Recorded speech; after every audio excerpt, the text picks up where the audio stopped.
It's about how hard you can get hit and keep moving forward.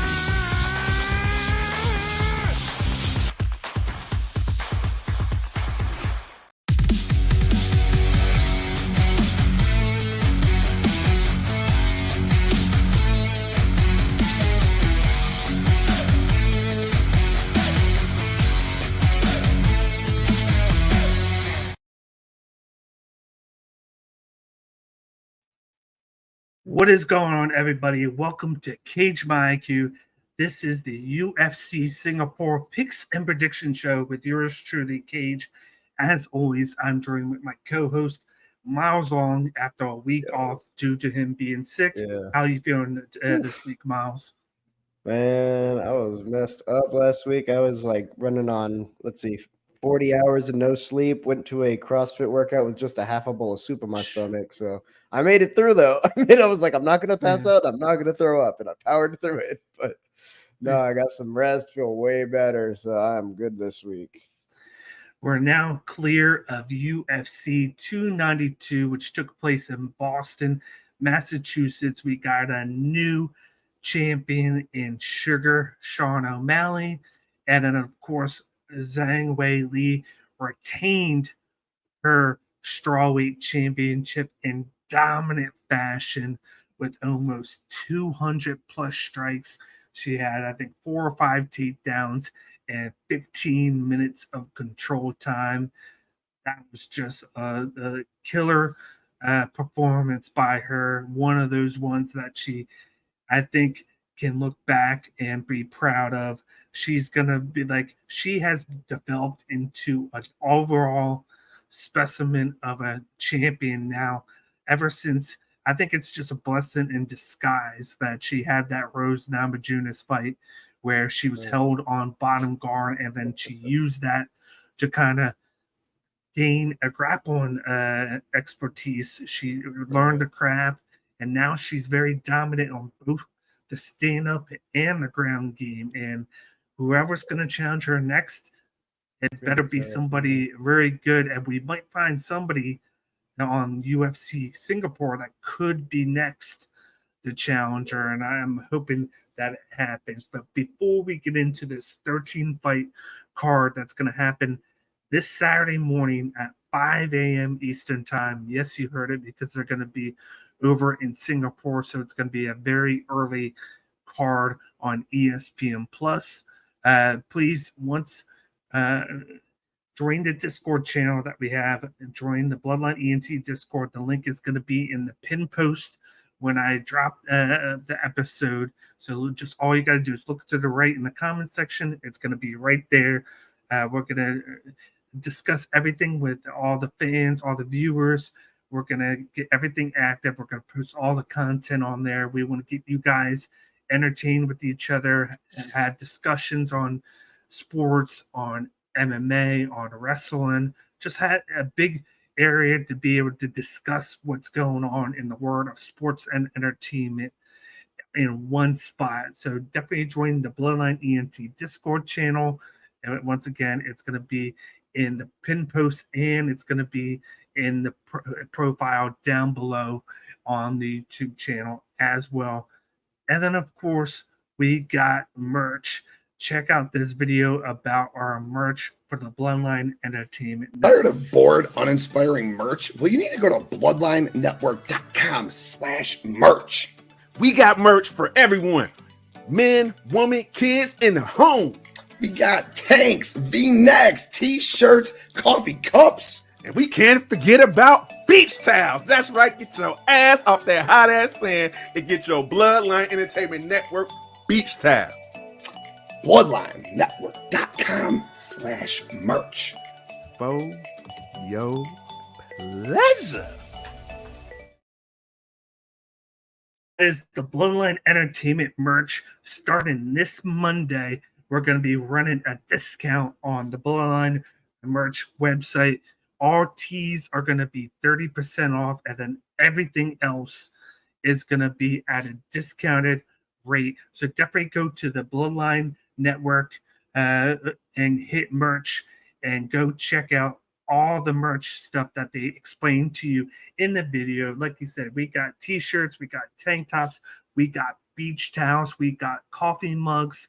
We're coming out with more stuff.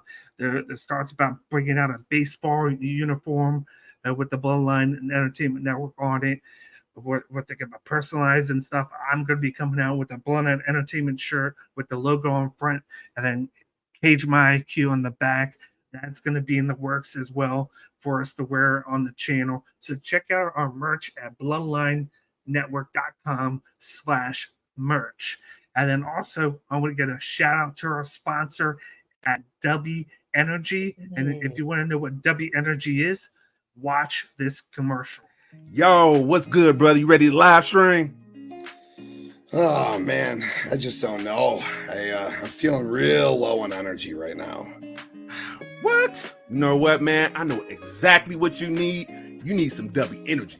Let me send you some W Energy right now. W who? W what? W energy? What's that? What's W Energy drink, you say, Tim? W is a clean energy drink that is made to give you focus with no crash, jitters, or against like other energy drinks. W Energy drink contains no maltodextrin fillers and don't use artificial dyes. W Energy drink also contains vitamins, amino acids, nootropic, and 150 milligrams caffeine. Here, Tim, try W's energy drink latest flavor, Dragonade. How do you feel? Yo! Oh, I'm feeling so much better. Damn, where do I get some more of that W from? Oh, that's what's up. Just go to the awesome website, w.gg, and use our special code Bloodline1 and get 10% off right now. And you can't beat that, especially when you're tired and you need to get going for the day. And you try one of the other ones that you drink and it takes your energy away 2-3 hours later.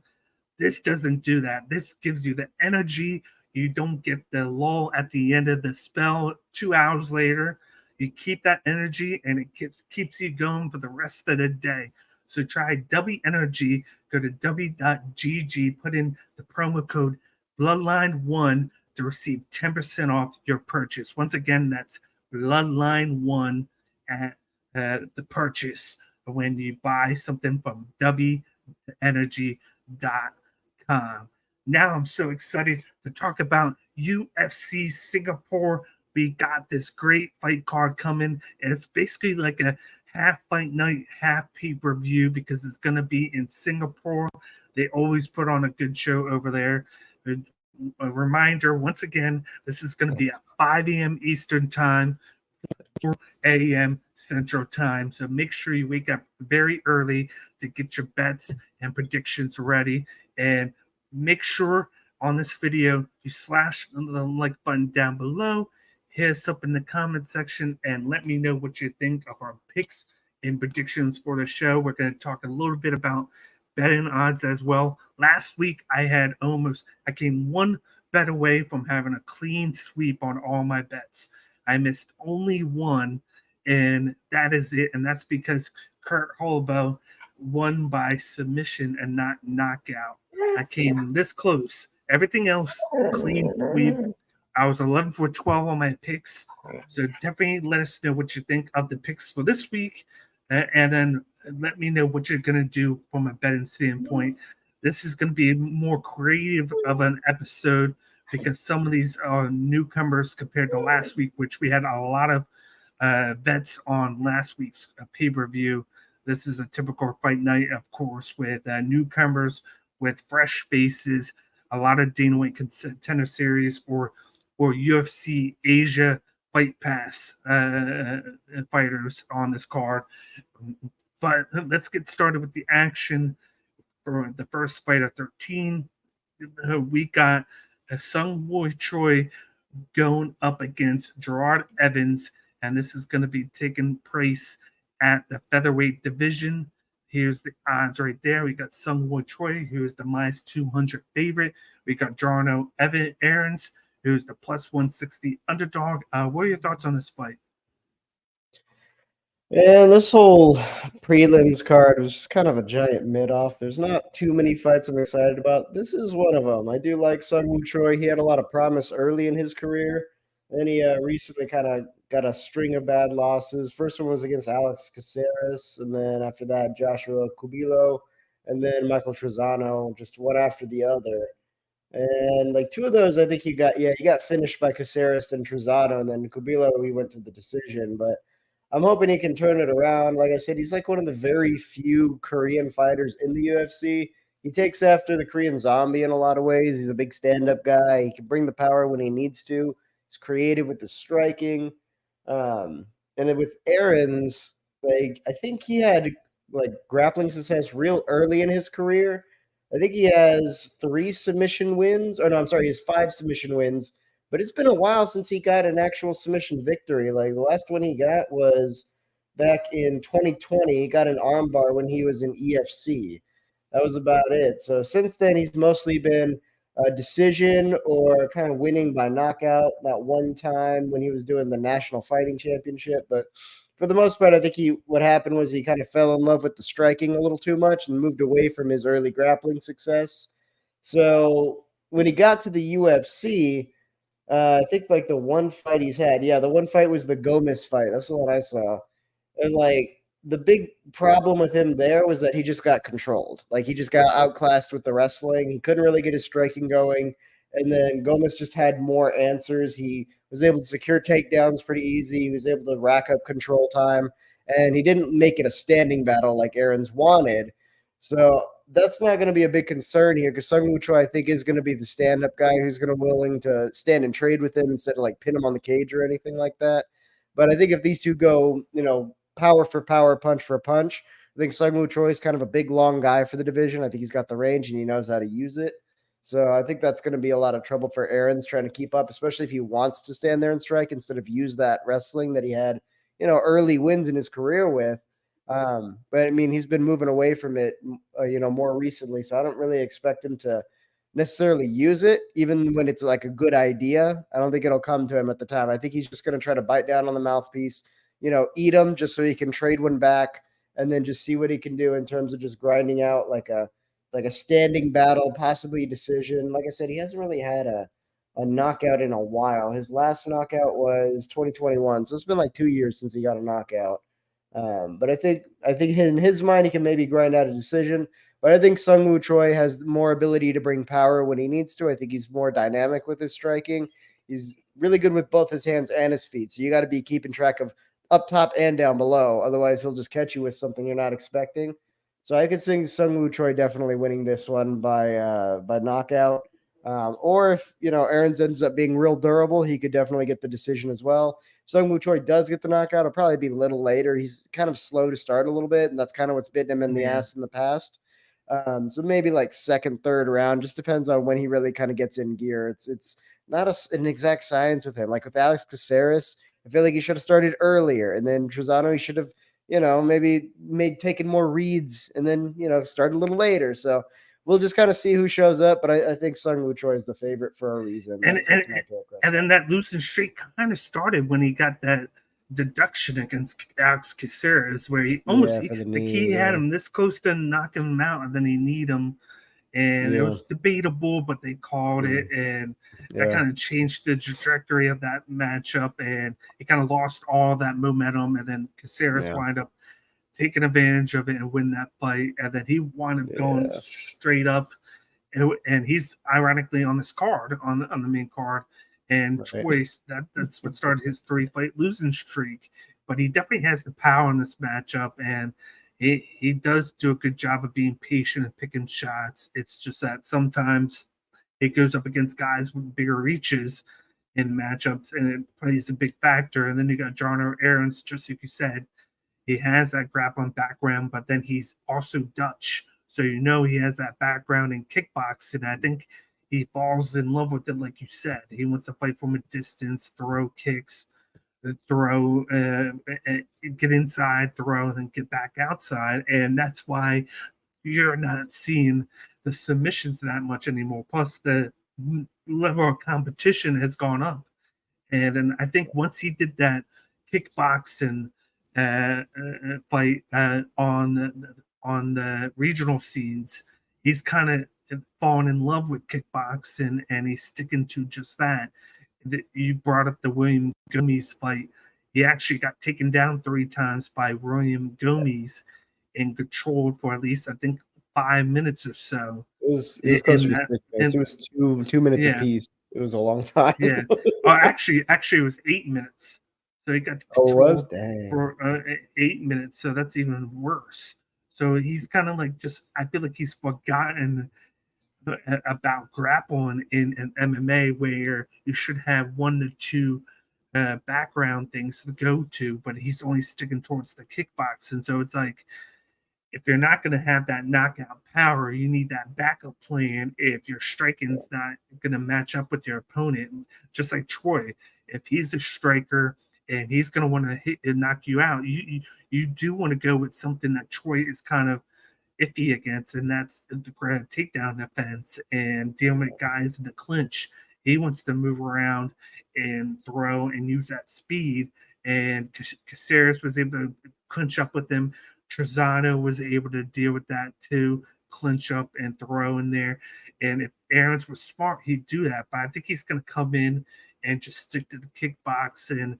And I like a late finish or decision, because just like you said, he tends to start out slow and he ramps up later, and he might hit him a few times. But I feel like this is a scenario where maybe Aarons gets stunned, but then he clinches up, and that's what starts him to maybe clinch up and grapple, is the fact that he might get stunned in the fight. But I just think from an outpoint standpoint that Troy's going to do more volume. He's going to have the more damaged blows, and I think he's better at mixing and matching his striking. Where I think Aarons, who came in as a big time prospect, he was on the top 10 list 2 years ago, and he's kind of fallen off of it a little bit. Well, ever since he lost, of course, Gomes. And then Gomes' value has gone up tremendously since that fight, of course, and whereas Aarons hasn't. So I'm going to go with Sungwoo Choi by decision here. He's actually gone down in price. Like a few days ago, he was minus 250, and now he's minus 200.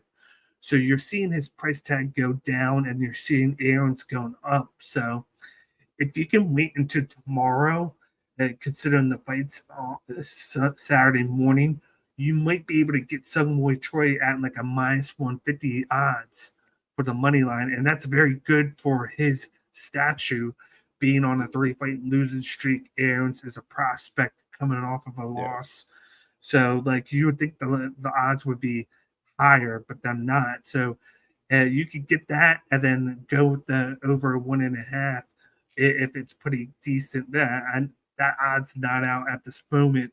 It should be out in the morning, but I'm pretty sure that you can find decent odds on it. So I like Sungwoo Choi by decision, and I like the money line if it can move to minus 150.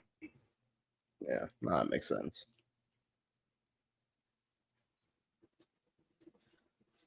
Let's move on to the second fight that we have on the card. We got a women's matchup in the flyweight division. First, we got Na Li Ang, and then we got her opponent, JJ Aldrich. Na Li Ang is plus 430 heavy underdog, and JJ Aldrich is the minus 600 heavy favorite. What are your thoughts on this flyweight matchup?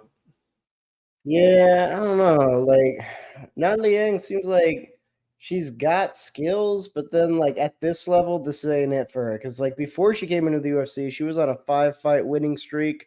I think career-wise, she only had 4 losses out of, let's see, when she got in, it was I think it was 18-4 at that point. So she was streaking, and she had a good balance in her record. Couple losses, she learned from them and seemed like she was kind of rounding out her game a little bit.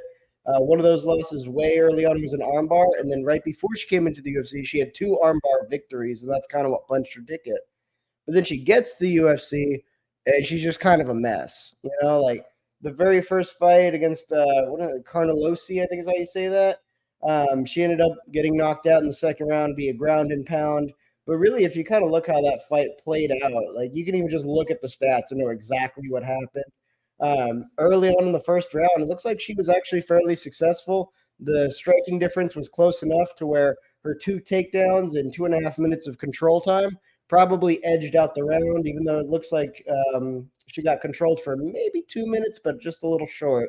But in round 2, I think she had a similar game plan. Like, okay, I'm gonna like stand a little bit, then I want to take her down and kind of work her over a little bit. But then she got reversed and choked out, or in this case, pounded out because she made a mistake. She slipped up, got reversed, but it's her debut, so it was like, okay, well that happens. You can forgive that. And then she went up against who was her next opponent? It was Juarez. That was it. Juarez did the next one. And that one she got knocked out in the first round. So it seemed like maybe earlier in her career, like when she had like knockouts and punches, strikes to the head, like these are some of her earlier knockouts before she came into the UFC on that 5-fight winning streak. I guess the UFC, she can't really stand and trade as well. There just seems to be too much talent in the striking, given what she has. And when she tries to rely on her grappling, and she makes one mistake, and all of a sudden, she's on bottom and she, is just being outclassed. JJ Aldrich is not like the best fighter in the division, but she is a pretty decent wrestler. I think she knows enough to like stay out of danger. So like if Na Ling wants to mix it up on the ground, I think Aldrich can stuff her takedowns when she doesn't want to go, or at the very least kind of pull up those, double and single leg attempts and then go to the ground on her own terms so that she's in the top position where she's more comfortable, at least controlling the fight. She's not a big finisher, so if she does take it, it's going to be by decision. That tends to be the way she wins most of her fights. So with Na Liang, I think maybe that helps her a little bit because maybe if she makes those mistakes, JJ Aldrich won't just pounce on it immediately and just tap her out. It's not really her style. I think if gives her a little bit more wiggle room to maybe kind of screw up a few times, and Aldrich is just kind of be worrying about taking the top position, just controlling, not really hunting for submissions, not really looking to finish with ground and pound, just staying on the top and being in the driver's seat. But I think that's going to be enough to win it. Like it's probably going to be a boring fight to watch, but I think Aldrich either has the volume that she can do like she did against Jillian Robertson. She was 118 in attempted significant strikes in there. So if it's on the feet, she can just, outpoint her. And if it goes to the ground, she just stays on top and parks herself and then just racks up points on the cards. But either way, I think it's going to be Aldrich by decision. Both of these fighters are very inconsistent with sticking to a game plan. You got JJ Aldrich. One fight she should be grappling and she winds up standing and striking. Lipsky, she did that last fight against Ariana Lipsky, and that kind of started Lipsky's winning streak. Was that fight because everybody was on Aldrich, and she actually got taken down by Lipsky, I believe, twice. And Lipsky got the better of her on the stand-up game, and she didn't even have to worry about Aldrich and her takedown game at all because she's decided to stand up and trade, and she does that from time to time. And that's a big part of her game is the grappling. She's really good in the clinch, striking. When she's throwing, it's more singular or 1-2 shots. It's not that many. She likes to move around, jab, come back, jab, and it's really just that. And then maybe boom, boom, and then she comes back out. There's really not too much to her striking. Then you got Na Liang. She did grapple against Carnelossi, but then one of her negatives is the fact that she gets very wild and she throws very sloppy. She'll just throw the overhands and just start throwing. If she was more tamed with her shots, added a jab inside more often, she'd be a lot better of a fighter. She can grapple when needed. Like I said with that, she took down Carnelossi 3 times. She can stand up and strike a little bit. She does have power. She does have the height for the division. She's very tall, ironically, but she doesn't put everything together. That's the big thing with her. When she starts to get going, she finds a way to mess things up. And that's probably why the odds are very big. I think it's too big. I think if it was like minus 200 and plus 300, that would have been a lot better because Aldrich is the better talent here. She's fought the better competition. She's fought a lot more times. in the UFC, whereas Na Liang has only fought twice. She's had 3 fights that canceled due to injury or something to do with contract negotiations.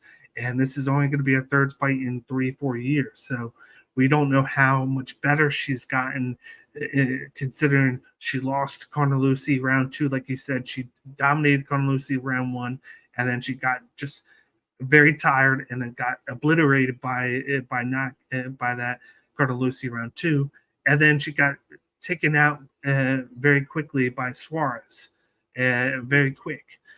And she's not going to have to worry about the KO power of Aldridge, but she's going to have to worry about just the consistency, the technique of Aldridge. Aldridge is going to move. She's going to push her back. And if she uses the grapple on, this should be end of game where, because Aldridge was very good with the grapple on, but the one part of this that keeps Na Liang in it is the fact that Aldridge doesn't stick to one thing. She veers off on the plan, and that's why I think this is more of a toss-up fight, because there's that chance that Na Liang could grapple with Aldridge, use that height advantage, and take her down several times. But Aldridge has great cardio. So this is going to be a very boring fight. No one's really head and toes ahead of each other, even though there's the odds. The odds kind of blur the lines of how both of these fighters are. It's just that Aldridge has the history of fighting great competition compared to Na Liang, who hasn't showed us enough. So I'm going to go with JJ Aldridge by decision here. I think it's going to be a very boring fight, low volume. You're going to have Na Liang connect on more damaging shots, but she's going to whiff on a lot, whereas Aldridge is going to connect on a lot more, but she's going to do low volume and more about movement, and she might do some striking in the clinch, and that's going to be the difference maker here. So this could be a split decision victory, but I think she's going to get it done decisively by unanimous decision, low volume. But betting here, I'm staying away from this because this is a low-level women's flyweight women's matchup. The odds are too high, and the odds even went down, so that's even worse. The fact that they went down and they're still too high.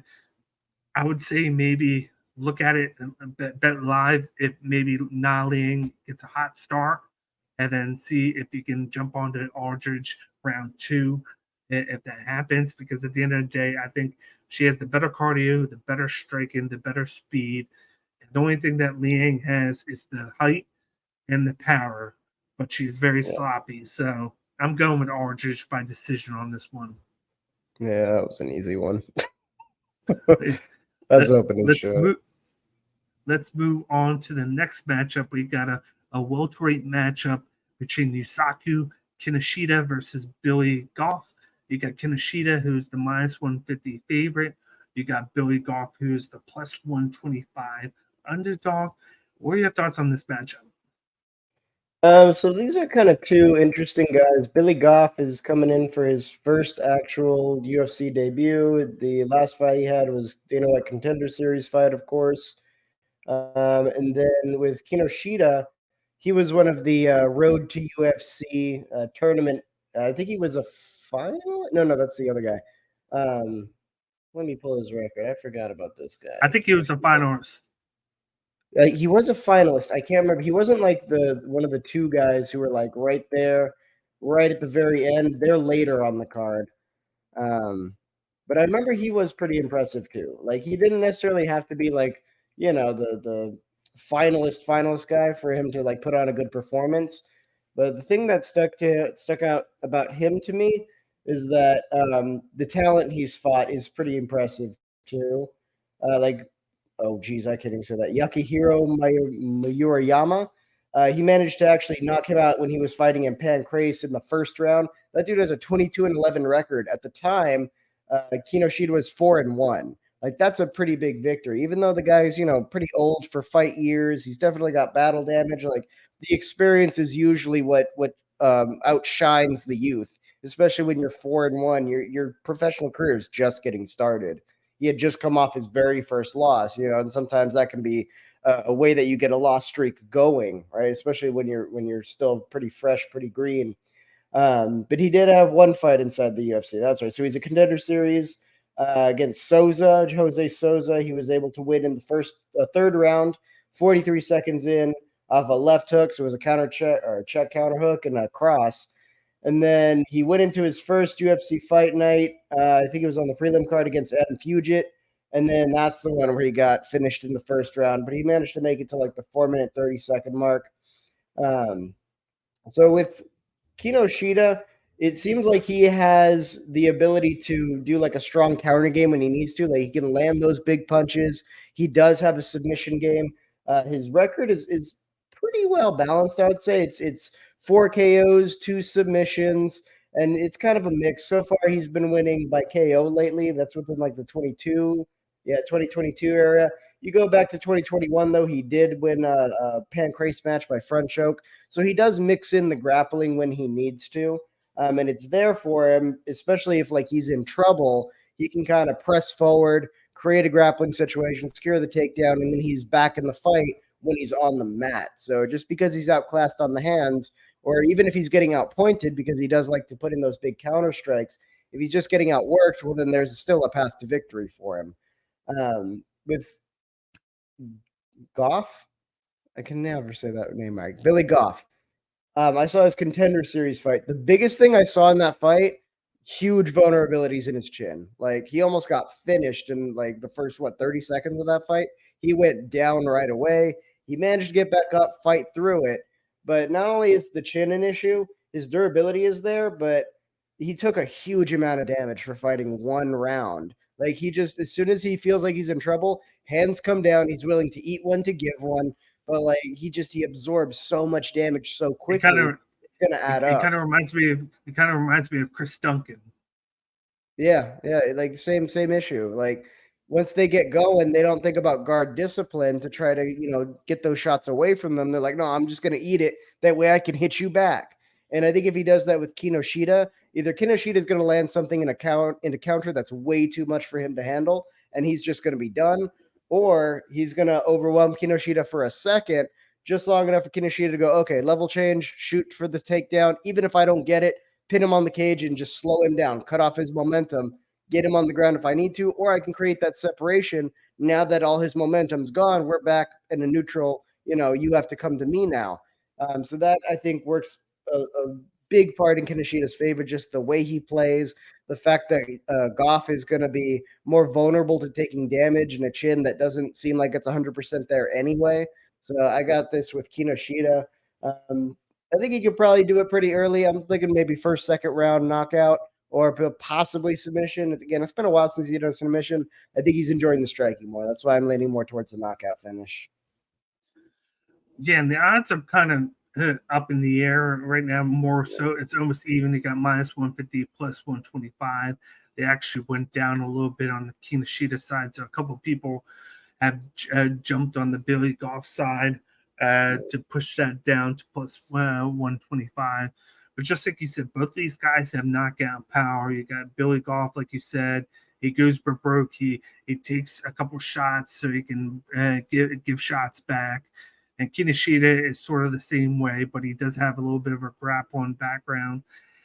All their fights are basically won by finish, aka knockout for the both of them, majority for Kinoshita, and then basically all for Billy Goff. So this is going to be a very exciting barnstormer of a matchup on paper. And when you look at it in the first place, under 1.5 is definitely one of those things that stands out for me because they're going to be doing a lot of throwing. They're going to try and get that bonus. Both of them are. And you might not see a lot of grappling, but then you might see grappling by Kinoshita if he's taking a few shots and then he has to level change and kind of go for a takedown or kind of clinch up along the fence if they're close to the fence. Something to get Billy Goff to get stopped, because when you watch that Dana White Contender Series fight, when he gets going, he gets on a roll and he just keeps on throwing. But it's more like a controlled chaos because it's not very accurate, but for some reason he does connect. And I think Kinoshita is a little bit more accurate. I think he has more power. It's just he's not throwing as much volume. It's more of a less volume, but more power And then it's more that's why he's going to be able to last a little bit longer in this fight compared to Billy Goff, and that's going to pay a lot of dividends for him. I got Yusaku Kinoshita by first round knockout. I think he gets it done. I think the fact that he has a little bit more of a background and then he has better defense compared to Billy Goff, where Billy Goff just drops his hands down. Even though Kinoshita got knocked out by Adam Fugit, I think that's more of a testament to how well Adam Fugit prepared for that fight, because he did get hit a lot by Kinoshita, but then he returned it with a perfect shot on Kinoshita and he stunned him, and then he kind of flipped the script on him because Kinoshita started that fight hot, and then Adam Fugit clicked in at the second half of the first round and was able to get that finish. I think Kinoshita gets it done halfway through the first round. He catches Billy Goff with his hands down, just like what happened to him last fight, and we get a knockout in round one by Yusaku Kinoshita. You got the minus 150 odds there. I think those are very good odds. And then with that, you're going to get plus odds on the KO, TKO, and DQ prop bet as well. It should be close to like the plus 100, plus 200 range. So you're going to get great odds for a fight that's going to lean towards a finish to begin with as well. And you're not going to see too much of a submission game from either guy. So I think the play is a knockout for whoever's going to win, and it's going to be inside the distance. So, like I said, I'm going with Kinoshita round one. Yeah, a lot of these are pretty open and shut. So far, these have been just easy answers. Yeah, but let's move on to the next matchup. We got another welterweight matchup in the men's side of things. We got Kanan Sung going up against Rolando Bedoya. Kanan Sung comes in as the plus 225 underdog, and then Rolando Bedoya comes in as the minus 275 favorite. What are your thoughts on this matchup? This one I think will be a little bit more of an interesting kind of technical match. The Song, he actually looked pretty impressive on his last time out against Ian Gary. He almost finished him in the first because he was very patient. That was the thing. He knew he couldn't just kind of unload on a guy like Ian Gary because he's going to get caught with the counter. So he was just patient. He stuck behind his jab, had good guard discipline, watched his distance. Not too much he could do about the leg kicks and, battering his calves and stuff, but he was willing to kind of wait until he found that perfect opportunity. That's when he caught Ian Gary with that check left hook and put him down, almost finished him. I think the problem was he kind of used too much energy in that attempt to finish. And then he started mixing in too much wrestling when he should have been just kind of letting Gary up and then just wailing on him with his back on the cage. I think that maybe would have been enough to finish the job. But then I think he kind of blew his wad a little bit. Like he burned out after that first round. So then in the second round, Ian Gary came in real hot. Third round, he was just kind of dominating after that. And you could tell, like, Song was taking on a ton of damage. He wasn't moving the same. He was exhausted. So that is kind of an issue that you kind of look at. Well, his striking is impressive. The power's there. There's a gas tank issue there. There's the risk that he could try to finish Bedoya when he sees an opportunity. If he doesn't get it done, that might be it for him. Because Bedoya also looked really good on his last time out. Again, he lost as well, but that was against Chaos Williams, and that was his debut. Chaos Williams is a tough draw for even the dudes who have been in the UFC for a while. This guy did Chaos Williams on his first fight in the UFC. Like, that's kind of wild. And he actually did pretty good. And like with Chaos Williams, the thing is he's got a lot of power. And he doesn't show a lot of respect to his opponents in terms of like their striking power. So he's a dog. He just comes in. And that's kind of what breaks fighters down. It's not necessarily that he can hit them and knock them out at any moment. It's the pace at which he's just constantly moving in and lunging in and swinging. And that way you're always having to think about what's coming next. And he's kind of wild. So it's hard to read. You have to make split-second decisions. Bedoya was really good at that. He was slipping. He was moving. He was getting out of the way. And it got to the point where when we were in the third round, everybody had a different damn scorecard, I thought that in terms of like what I was saying, I thought Bedoya was the more talented fighter, but because Chaos Williams was coming forward so much, he was landing more damage. That's what would have swayed the judges. Because again, the judges don't always know what they're looking at. They just see one dude pushing the other guy around the ring. That tends to be where the points go. But with Bedoya, I don't think that's going to be an issue in this fight with Song. Song's not going to be the big, dog coming in with all the knockout power with every single punch he throws. I think Bedoya, if he can handle that sort of barrage from Chaos Williams and still be standing, he's got good movement. He's got good hands. He can place those shots when he needs to place them. He wasn't really able to earn Chaos's respect with his punching power. It was really Chaos Williams just kind of gassed out in the third round. He just got kind of tired. Like, that's all that happened.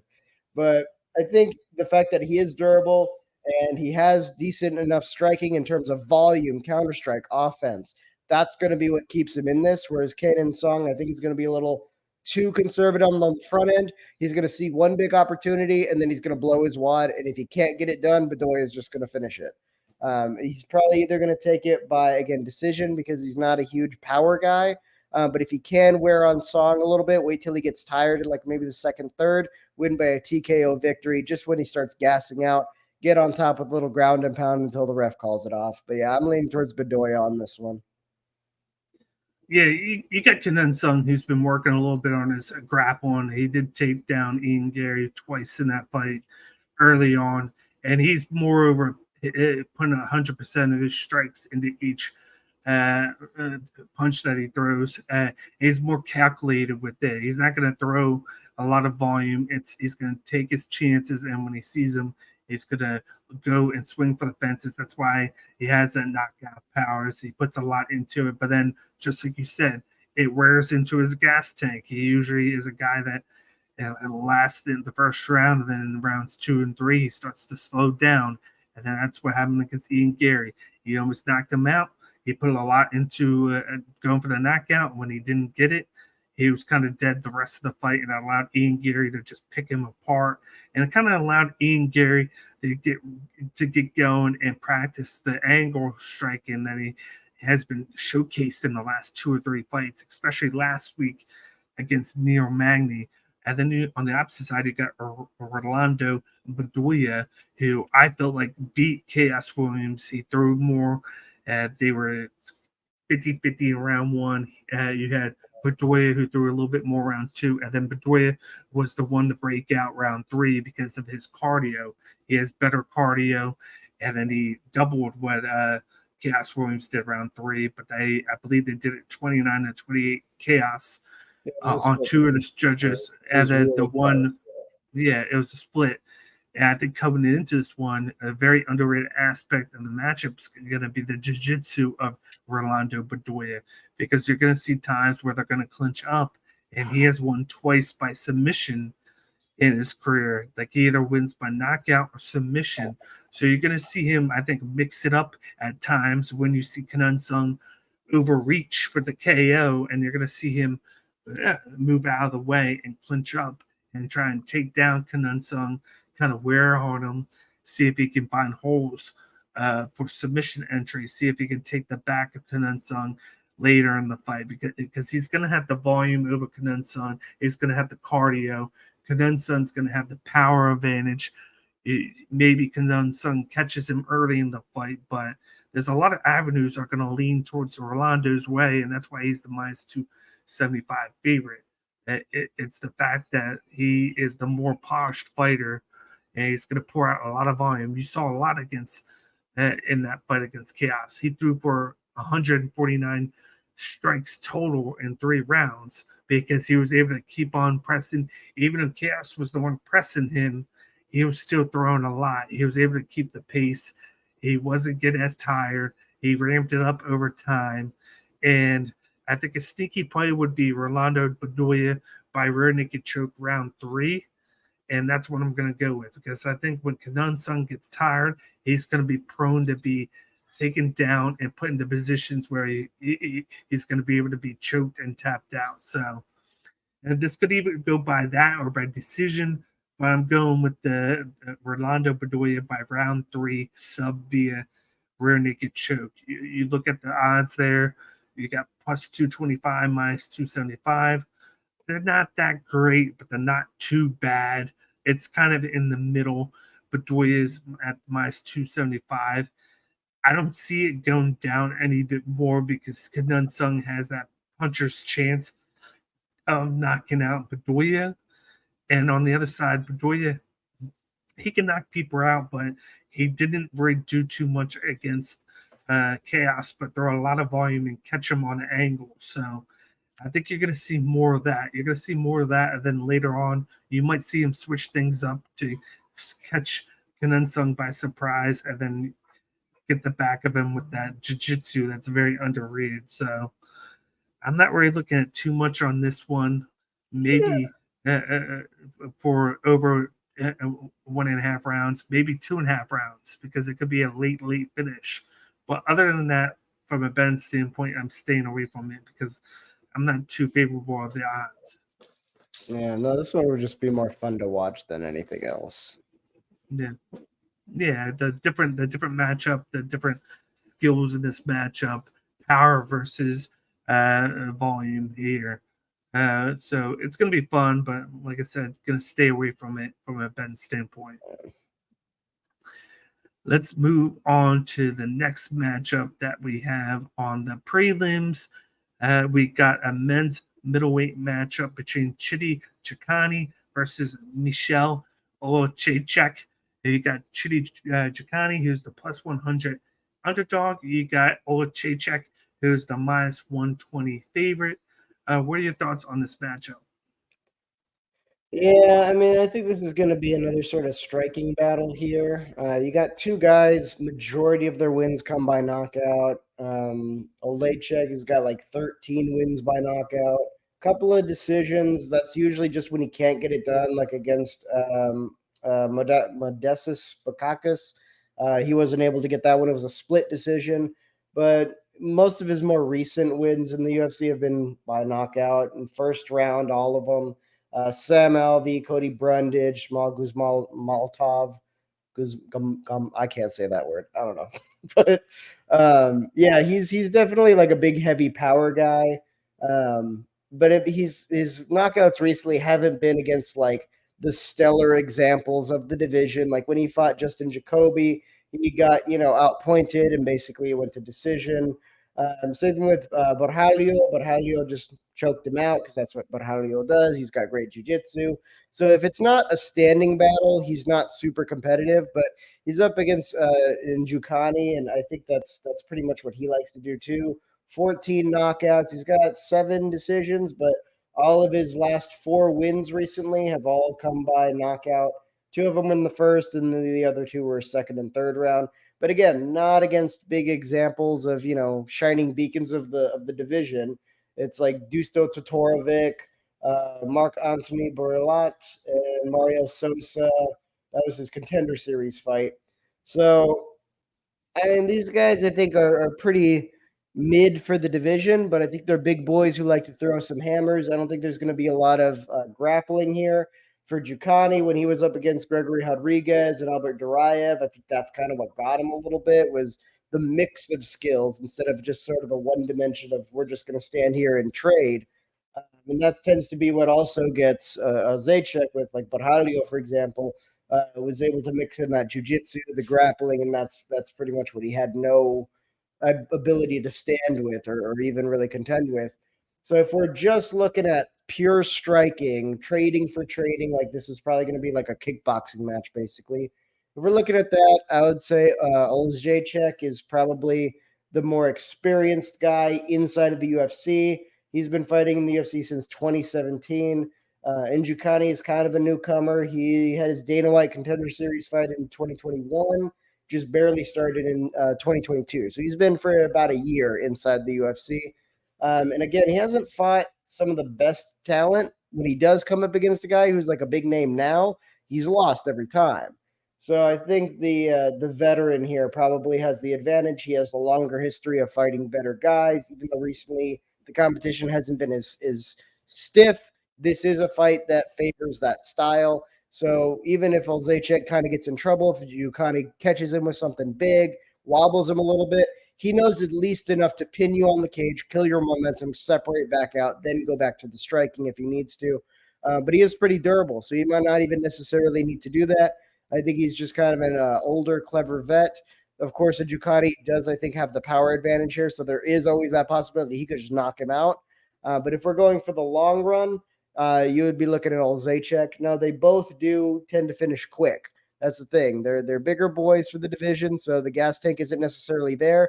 And Jukani, because of the experience, Olszejczyk, just because he's not really a big grappler, that does help kind of boost your gas tank when you have a good balance of skills. He's very one-sided, so once he gets tired, that's kind of it for him, you know. So with Njoukani, his most recent fights, I think, have all been first round. Let me see. Yeah, all his most recent He- wins have been first round, but he has lost the last two fights. That was the second and the third. So as long as there's not like a real grappling threat, I think he has the gas tank to get it done. With Olszejczyk, I think if it goes outside of the first, he's pretty much screwed. That's the problem there. So he's got the experience, he's got the talent, but I don't think he has the gas tank. And I think Njoukani, if he just can outlast that first round, not absorb too much damage, kind of stand, take his reads, trade with him a little bit, inflict some damage, that second round, he's just going to be able to pick him apart. So whenever you see a big gas tank gap like that, you always got to go with the guy who can go the distance. A big note in this fight is Olszejczyk. This should be his second or third fight at middleweight. He started out in light heavyweight, of course. I believe the last fight was against Dustin Jacoby in a pretty close fight there that came down like 29-28. Dustin Jacoby, but Olszejczyk was catching him with shots with the counterattack. That's what Michel Olszejczyk is known for, is catching guys with the counterattack. I actually think he's the guy with the power advantage in this matchup. He has knockout power. It's just he doesn't throw a lot. He tends to wait and counter on guys and catch them with big shots. Whereas Chidi Jacani likes to mix his Muay Thai with kickboxing background. He has very good calf kicks. He's able to counter with the overhand shots, and then he's really has an advantage in the Muay Thai clinch. That's what he's doing for, throwing those knees to the face and then attacking the body. And he's going to have that 6-inch reach advantage, and he has that 3-inch height advantage over Michel in this matchup. But what are we going to see in this matchup after these last two losses? He got banged up and knocked down against Gregory Robocop Rodriguez, and then he got grappled into a loss by Albert Duraev, whereas Michel Olszejczyk has been kind of the same thing. He's able to move around, he's able to throw, and he just usually gets out-volumed in majority of those fights, except for the Caio Borraio, where he's just a different species with the grappling. He's a guy that's going to beat a majority of these guys. He's a guy that should be in the top 15 right now, and I still don't know why they don't put him in that top 15 matchup. He's fought 5 times. He's 5 wins against polished opponents, and he still hasn't broken it. And I think the big thing in this matchup is patience for both guys, because you're going to have Jacani who's going to go in there and trying to establish the center of the octagon. He's going to try and make Olszejczyk come to him, and he's going to use that to try and clinch up with him and throw a lot to the body and try and land those elbows to the face of Olszejczyk. But you're going to have Olszejczyk trying to move around and throw and connect on those accurate punches that he throws on Jacani with the beautiful counters that he throws. And with how Jacani at times leaves himself open because of the Muay Thai stance that he fights with his hands down a lot of times, or right there along his stomach, not too high. It's going to put him susceptible to be knocked out, just like he did against RoboCop, and take a lot of shots to the head. And I think that's what's going to play the factor here. I got round 2 knockout by Michel Olszejczyk in this matchup. I think he's the small favorite for a reason, and that's because of the knockout power. He's more accurate.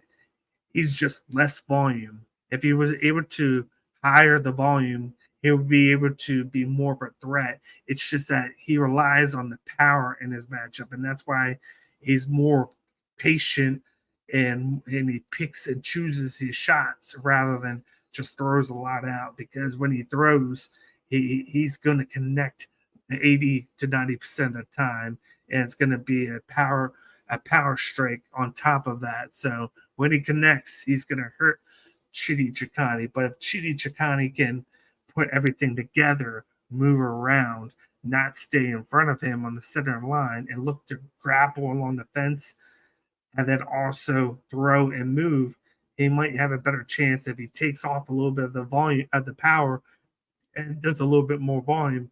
He might be able to take him to the distance and win by volume and by damage as well. But I think Jacek is going to catch him in round 2 because what we've seen in the last 2 fights, Chikani has taken a lot of damage because his defense has kind of dwindled a little bit. The first 2 fights, his defense looked good. It's just, I guess it's the competition. His competition has gone up, and he hasn't been able to kind of adjust to who he's fighting now. So I'm going round 2 knockout on this one. I love the odds there at minus 120. It's basically a pick'em fight, basically. Even though Jacek is the favorite, you still get him at great odds there to close to even. And I'm going to have to check on the KO thing right now to see how it is. But I'm pretty sure they have good odds with him with the knockout because he hasn't been able to be successful of late, but I'm not surprised if it's in the plus 2 to 300 range on the things. They're not out yet, but I'm surprised that the over-unders, over 1.5 is minus 105. So you're getting even odds if this goes over a round and a half, and then even 2.5, it goes to plus 185. So they're kind of expecting it to go in that 1 to 2 round range because, just like you said, these guys have to throw for power. Jacek is sketchy with his cardio, but then that's why he throws less because he knows he has to manage it. He'd rather throw knockout blows than throw for volume and move around and waste his gas tank on something that he doesn't do. And Chidi has a better gas tank, but I think it's going to be less power. And more of his knockouts have been by using knees to lessen up his opponents for the knockout blow.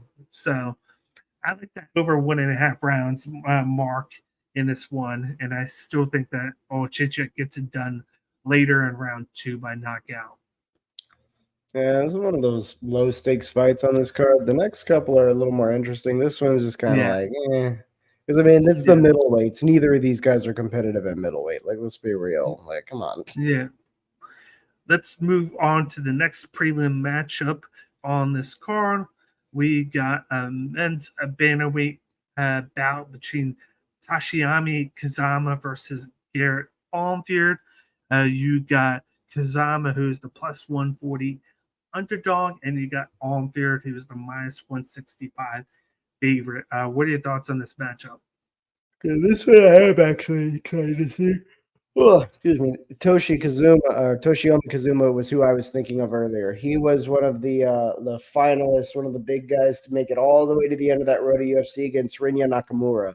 That was the big fight. Nakamura ended up winning, who is also on this card. He's just a little further down on the main event or on the main card. But yeah, they're both impressive fighters. Kazuma also has, a really impressive win on that road to the UFC. He beat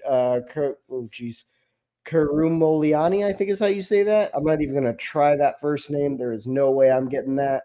That guy's record 27-11 at the time. Kazuma had like 9-2. Again, kind of a fresher fighter against a guy who's been in a lot longer, has racked up a lot of wins. This guy in particular has a lot of knockouts, so he can stand and trade. He can bring the power when he needs to. He also has a pretty shockingly large number of submission victories, 11 submissions, 9 decisions. So pretty much the guy he was up against, really, really talented vet, could kind of get it done everywhere. And yet Kazuma was able to pull out a victory. He actually won by the decision. And I think it's because he's sort of a well-balanced fighter. He has very good grappling when he needs it. In fact, most of his wins have come by submission. He's 5 submission victories. He also has a couple of knockouts, so he can get it done with the hands. He has good counter game. But like he's kind of a good blend. As of late, he's had more submission victories. He had, let's see, triangle choke and 2 arm locks between Pancrase, and it looks like one of the more native Japanese professional leagues out there. But I think because he's able to mix it up and kind of like utilize different parts of his game when he needs to, that's what makes him a threat. I think Renya Nakamura is, one of those guys who is already UFC talent and just took him a while to like actually get the contract. So that's why he got finished so quick, is that Nakamura's hands are just that much better, and he couldn't really. It was 33 seconds. He didn't have enough time to get anything going. It was 33 seconds, But I think Kazuma is a very impressive guy for sure. Armfield had kind of a rough start. He pulled David Onama in his debut, and now we know like David Onama's a pretty strong fighter. He lost by triangle choke in that particular fight. Again, David Onama is one of those guys who is really well-rounded. When we came in, we thought we were going to get like just a straight standing kickboxer, big, long, lengthy, good power. But then he started busting out wrestling when nobody was expecting it. I think it was his debut was against, I want to say, the Welshman. It was, not Nate Landwehr. It was against, I have to go back. Mason Jones. That Mason Jones fight, everybody was betting on Mason Jones just out wrestling him the whole time. And I mean, he did ultimately lose the decision, but it was a very close fight. And you could see that he moved up to fight him too. It was a short notice fight where he moved up weight class to do it. Yeah, so he wasn't even necessarily at 100% to take that fight. And he's been fairly successful. After that decision loss on his debut, he has racked up 3 wins and 1 loss against Nate Landwehr, who, again, is just like kind of a cut above the rest when it comes to that grappling aspect. So I think it's just, the fact that he was up against Nate Landwehr. And Nate Landwehr just isn't going to let you get anything started, and that's kind of the issue he had there. But, the fact that, poor freaking Armfield had to draw David Onama. But I think it was the balance that kind of lost him that fight. And I see that same balance in Kazuma. I think he kind of, unfortunately got a rough draw having to fight Nakamura there in the final. But again, it was only 33 seconds. There is that puncher's chance there, and Nakamura does have that kind of power. So if that had gone into a second or third round, I think we would have seen a better balance of what Kazuma could do against a guy like Nakamura. But I think we're going to get a better showcase of it now with Armfield. And that, I feel like, his Armfield is going to be what gives him a lot of trouble, is the fact that he's constantly going to have to be guessing about what's coming next. 1 minute they're going to be striking, and then Kazuma, whenever he wants, can just level change, shoot in, get that takedown, and then now he's a grappling threat. Whereas Armfield, most of his wins tend to come by knockout. So he does like to kind of stand and trade. He doesn't really like going to the ground as much. So he's kind of developed decent takedown defense, but I think Kazuma's very crafty. That's a big part of his game. So I think if he wants you on the mat, he's going to get you to the mat. And he can always finish it by submission. Again, that's how most of his wins come by. But I think he could also just grind out a solid decision victory and just put a display of all his skill sets just to let us know what he can do. But I think he is the silent finisher, so I think he's probably going to be hunting for that submission. It might start to get it once Armfield burns out a little bit. It's probably going to be late in the second when he's going to start getting those big opportunities for takedowns and really just wearing on him on the ground. So maybe a late second, early third round submission victory for Kazuma on this one. A very underrated part of Armfield's background is he does have a wrestling background and he does use it, but like you said, sometimes you fall in love with the knockout and striking power. Zaba has a high level jiu-jitsu background. A lot of his wins are by submission, and he wants to take the fight to the ground. He didn't get a chance to do that against Nakamura, but in the lead up to that, a lot of the fights that he did, he was doing 50-50 in the striking, and then he'd go in and get that takedown where he drag his opponent down, and then he's very good at transitions on the ground, and that's what he was able to do to win by submissions, is transition to the right position and get his opponent to tap.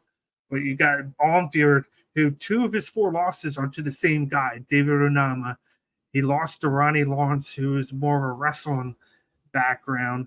And then I believe he also lost. I think the fourth one that he lost to was to Mateo Vogel by rear naked choke. And when you look at two of the four losses, one's by arm triangle, one's by rear naked.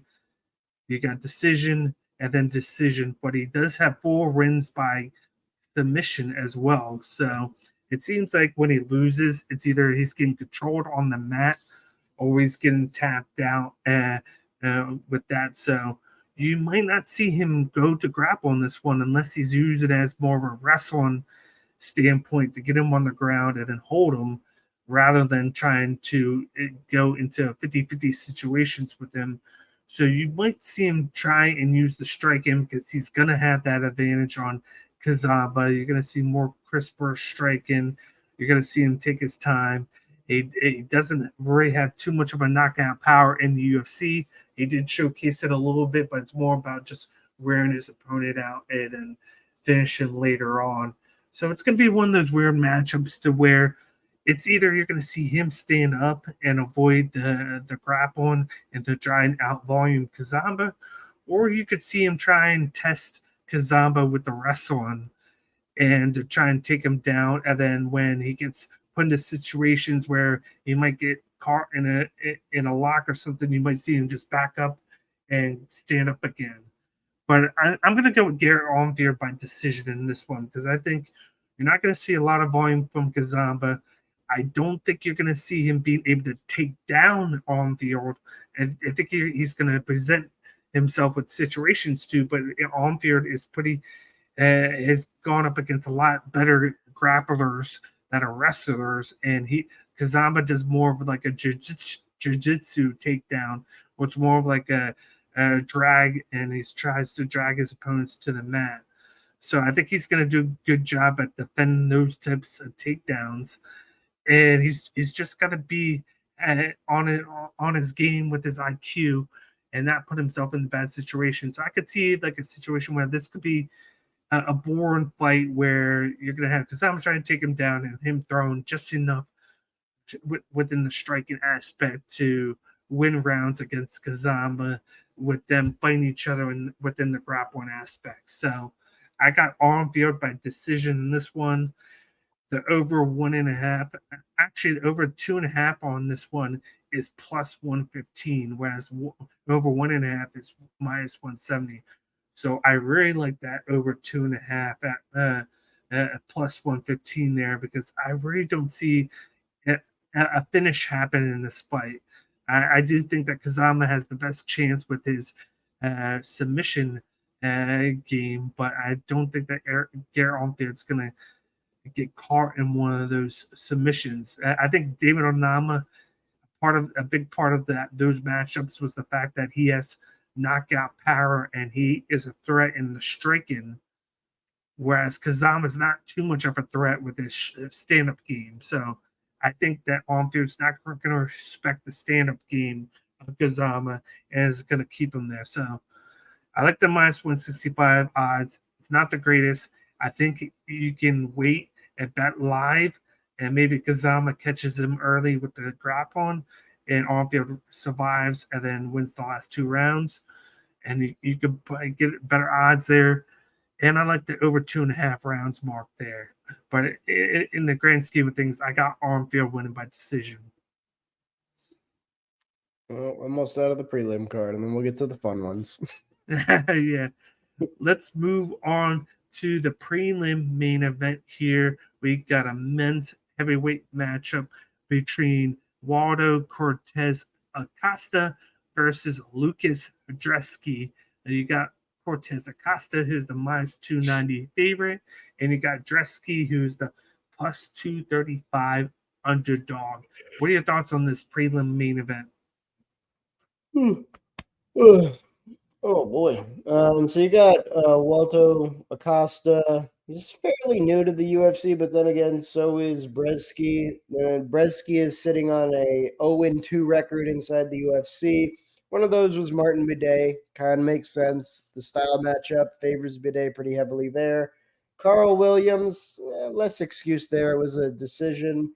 So he can go the distance, but it seems like maybe this level of competition in the UFC is just a little outside his reach, whereas at least Costa is actually winning. He beat Jared Vandera, who's usually a pretty big volume guy. He's also got the power to make it happen. Chase Sherman, but at this point, who hasn't beat Chase Sherman? But at least he's 2-1. He did lose to Marcus Rodrigo de Lima, but that's a guy who's kind of been on the upward trajectory. So he's been kind of doing really well recently. That one was a decision loss. It's probably due to the grappling, of course, from de Lima that he's known for. Yeah, I mean, when you look at Bresky, even his Contender Series fight got overturned to a no contest.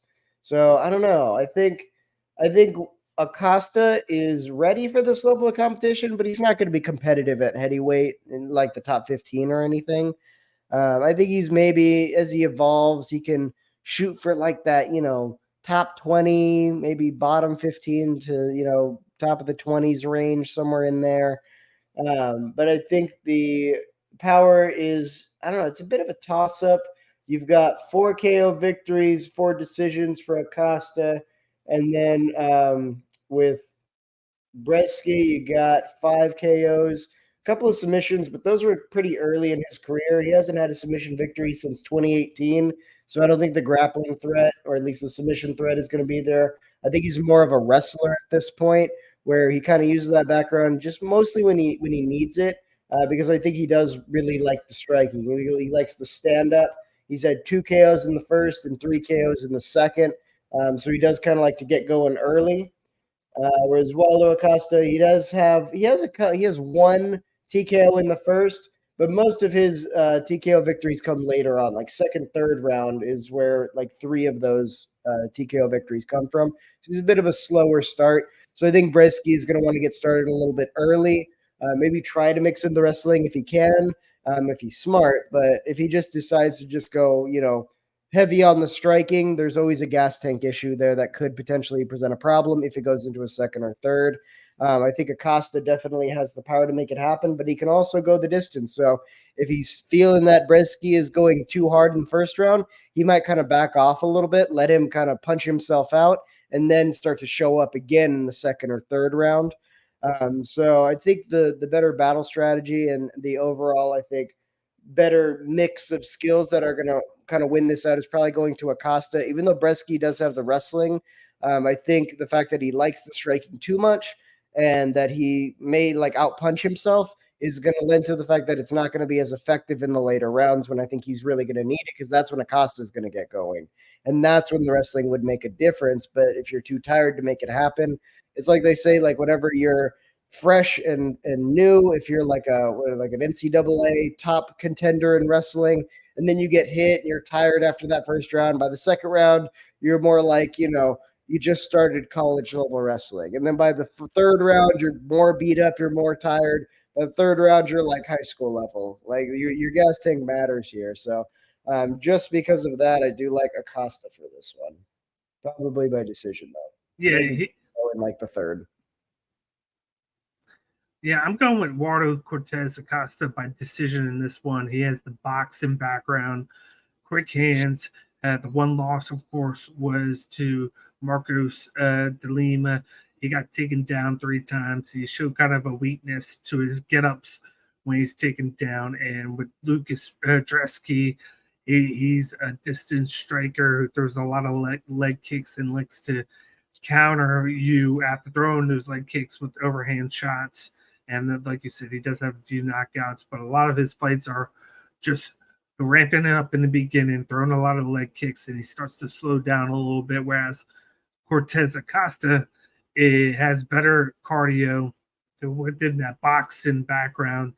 He's going to have the speed advantage, and they both have the same height and reach. So Dresky usually is one to have the reach advantage, but not in this one. So I think you're going to see a lot of Cortez Acosta attacking the body with the striking. He's going to level change. He's going to try and wear out Dresky. And with him not having to worry about the grappling too much, I think he's going to out-volume Dresky with his hands, and it's going to go to decision on this one. I think he's the better striker. And as long as he is smart with avoiding those counter shots with the hands of Dresky. This should be an easy matchup for him on the scorecards to go to decision. And if you look at everything with the odds, with the over-unders, over 1.5 is 285, over 2.5 is 155. They're expecting it to go at least 3 rounds on this one, and I'm inclined to agree with them.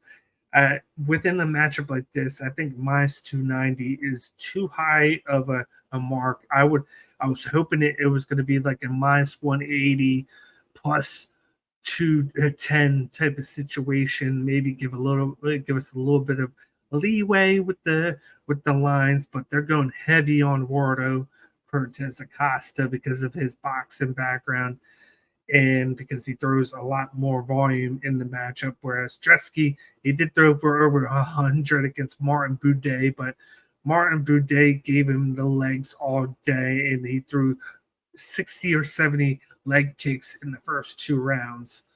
And somehow Martin Boudet was able to get the victory, even though Dresky out-volumed him by 40. So that was one of those kind of like anomalies of a matchup and just in judging there. So with this one, I'm staying away from it. But like, if you want to go live with this one and hope Dresky has that round one that he usually starts out fast with, go ahead. You might get a great odds on Cortez Acosta in round 2 and 3. But other than that, the only one that looks good is the over 2.5 rounds mark. For betting wise at minus 155. I don't see anything else being very juicy for me on this one. Yeah. All right, let's get to the main card. That's the fun stuff. Exactly. Before we move on to the main card, we got a new show that's going to be going live. They usually do uploads, but this is going to be one of their first live shows on the Bloodline Entertainment Network. Check out this quick promo for the broadcast.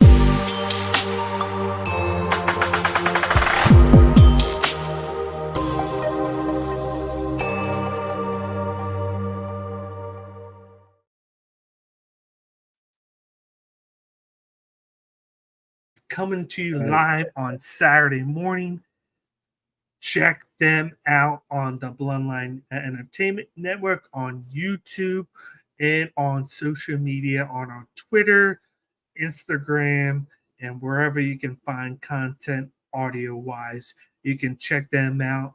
They are going to be coming live.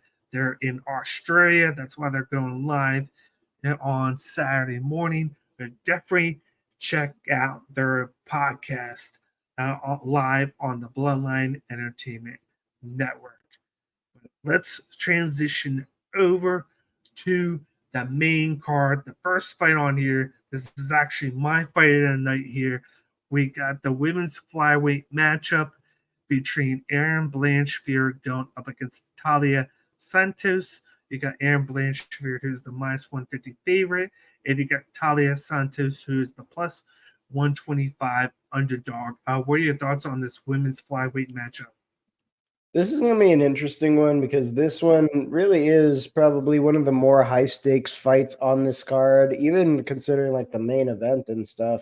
Like Holloway's been winning, so like, you know, if he wins again, then it's just one more reason to have him, you know, get his third rematch at this point. But these are two contenders. Talia Santos did lose to Valentina Shevchenko last time they fought. Of course, there's a new champion right now. And Santos gave Shevchenko like a real challenge, which is rare. You almost never see Shevchenko being put on the back foot and having to, you know, problem solve like that. Talia Santos had it all. She had good hands. She was able to mix in her wrestling or grappling stuff and just kind of keep Shevchenko guessing.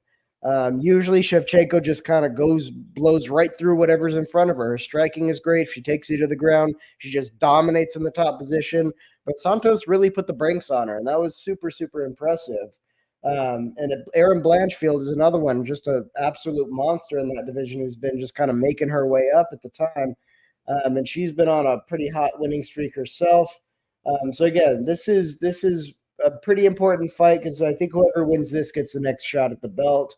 Of course, there is always the possibility they'll do Grasso-Shevchenko rematch first, and then whoever wins this fight gets the person who holds the belt after those two rematch. Kind of puts Mina and Farrow in a weird spot. Like, I feel like she's also earned a title shot, but I feel like this is such a compelling match. Whoever wins this is probably going to get the next crack at it after the rematch. So with Blanchfield, I think she came in mostly just being all about the wrestling. But recently, I think she's really kind of built out her skill set to where now she's pretty good everywhere. The hands weren't there at first, but now I think over the course of her fights, she's sort of built up the hands. Who was the last person she fought? Hold on, let me look at Blanchfield. There she is. She fought Andrade. That's right, the Andrade fight. And like Andrade is a pretty good striker to begin with. Just to be able to stand with her at all is impressive. But of course, she did win by submission. That's where most of her wins come from. She has 4 submissions, 2 knockouts, 5 decisions. And the decisions mostly happen on the fights where she just can't get the submission, but she is still dominant, like with Miranda Maverick. That's basically what happened. Maverick was smart enough not to get tapped, but she also really didn't have a whole lot to put back. Especially when it came to the stand-up. That was pretty impressive because that was one of the fights people were saying that Maverick's hands were going to be the difference on the feet, and then Blanchfield's wrestling would be the difference on the ground. But Maverick would have been good enough to just stuff takedowns, but that's not what happened. We kind of saw almost a complete across-the-board domination in someone else who's a pretty solid contender in Miranda Maverick. So because Erin Blanchfield just has that all-around solidness to her, whereas Talia Santos, I mean, she's got similar attributes. The difference is I think she hasn't fought as much competitive competition since she got into the UFC. It feels like the UFC kind of padded her roster a little bit. Like she had Molly McCann, kind of a brawler, but that favors Santos because she's got more skill sets to work with. If the striking's not working, she can just divert. And we know Molly McCann doesn't know much about, grappling, submission, stuff like that. That's where a lot of her losses come. Then she got Gillian Robertson. Gillian Robertson at this point, she's on her way to retirement. She hasn't won in a while. She's streaky, maybe 1-2 fight win streak, and then she starts losing again. But yeah, Santos just blew right through her. Roxine Modafferi, I think that was actually her retirement fight. But Modafferi has been in the game for like ever. So like nobody was expecting like a big win from that. Joanne Wood, that was kind of on her downhill slide when Joanne Wood was kind of on that losing streak, which I think she's still on, if I'm not mistaken. No, she beat, I think, Luana Carolina. Yeah, Luna Carolina. She just recently turned it around. But yeah, right after that, she lost to Grasso. So that was kind of in the middle of that Lauren Murphy, Santos, Grasso losing streak here. So like she hasn't had a lot of competition besides Valentina Shevchenko when they're like top of their game, like a real threat to the rest of the division. That's something you have in Blanchfield that you don't really have in Santos. She did do great against Shevchenko, but I think the adversity that Blanchfield has had to face throughout her UFC career, like since she got in, I think she's been put up against some harder opponents. Some of them they've had in common, but like Miranda Maverick, Jessica Andrade, those are 2 names that, when you look at Talia Santos's record, those guys can't even touch those 2. So I think the fact that she's been learning and growing on the job against people who are really high caliber, and that's what got her there to that number 3 spot. That's what makes me think Erin Blanchfield will be able to eke this one out. But it's going to be a close fight. I don't necessarily see Talia Santos getting finished. I mean, she stood up to Valentina Shevchenko, and that's a pretty tall order for anybody. And she was competitive all 5 rounds. Like she was still in it, even right there at the end. So I think Erin Blanchfield is really going to have to rely on that wrestling. I think if she falls in love with the striking too much, Santos can get the power advantage and maybe outpoint her a little bit. But I think if Blanchfield does what she does best, use the hands to set up the grappling, kind of feel out her reads, get her distance behind that jab. When she finds her timing, shoot in, take her down, and just dominate where she's best is right on that top position because Santos does have more of a jiu-jitsu background. So she's going to be a little bit more on her back, whereas Blanchfield just is going to be in the driver's seat the whole time. And that's how I think Blanchfield is probably going to win this one by decision. But it's going to be close. And that's why this is more like a 50-50 because they both have that heavy grappling background. And the difference is Santos, all of our fights all won by decision, and where except for one I believe it is. I think, all but one are won by decision. And then Erin Blanchfield, her last three, 4 fights, she's won by submission. She's more of a finisher against common opponents. They both fought Molly McCann, and whereas Santos won by decision, Blanchfield subbed Molly McCann. And you see Blanchfield using that grappling to set up the submissions, and when she gets into the top guard position, and she favors attack over position, whereas I think Santos favors position over attacking. She wants to keep the position and throw when she needs to. She does it just enough to hold to keep the ref from putting the fight up into stand up again. She does just enough offensive to keep the position that she's in. Whereas Blanchfield's attacking subs, she's looking for the back. She's looking for different holds and transitions to get into a position to finish the fight early. And then, just like you said, she's been developing the stand-up. I think Santos has more of a power with her striking. She showcased that she can knock down fighters in the past, but she hasn't really capitalized on it, and she uses that to kind of get position on the mat. Whereas Angela Blanchfield, she's showcasing that she can strike a little bit better. She's mixing in a little bit of the calf kick in there. She's showcasing a little bit of a jab and a hook into her repertoire. It's still developing, but it's a nice add-in into what she already has with the dominant wrestling background. I always say wrestling over jiu-jitsu when it comes to two people coming at each other within the grappling, because of how you go for the takedown. You go for the offensive, whereas jiu-jitsu is more of trying to clinch up and to leg trip them. And I think that's where I have Blanchfield winning this one by round 3 sub. I think she gets a later sub in this matchup. She's going to be the one on the offensive. I think she's going to throw a little bit more volume on the feet, whereas Santos is going to look for those shots because her striking is more just like the overhand shots, and then she uses it to try and get inside into the clinch. And then I think Blanchfield's going to have the success taking down Santos, and that's where you're going to see the real battle, is when they're on the mat. You see the transitions. You see Santos fighting because she is very strong, but Blanchfield is too. And Blanchfield has dominated the jiu-jitsu artists on her record. She's dominated them with her wrestling background, and there's only one person that has really given her fits, and that's Tracy Cortez. And I think both of their debuts, Tracy Cortez beat her by decision because that was back in Invicta. That was not even in the UFC. Yeah, and that's because of her wrestling background, and she has, and then the training that she has, and that was a very close fight there. So I got Blanchfield win this one by a late finish via guillotine on this one. I think this is going to be a very hard-fought ground battle. Yeah, I could even see this wind up being just a striking battle because they probably cancel each other out with their grappling. But I think at some point it's going to go to the mat, and I think Blanchfield's going to have the advantage there. And I think with her attacking mentality of looking for the finish, whereas Santos is looking to just hold position, I think that's where the advantage is also.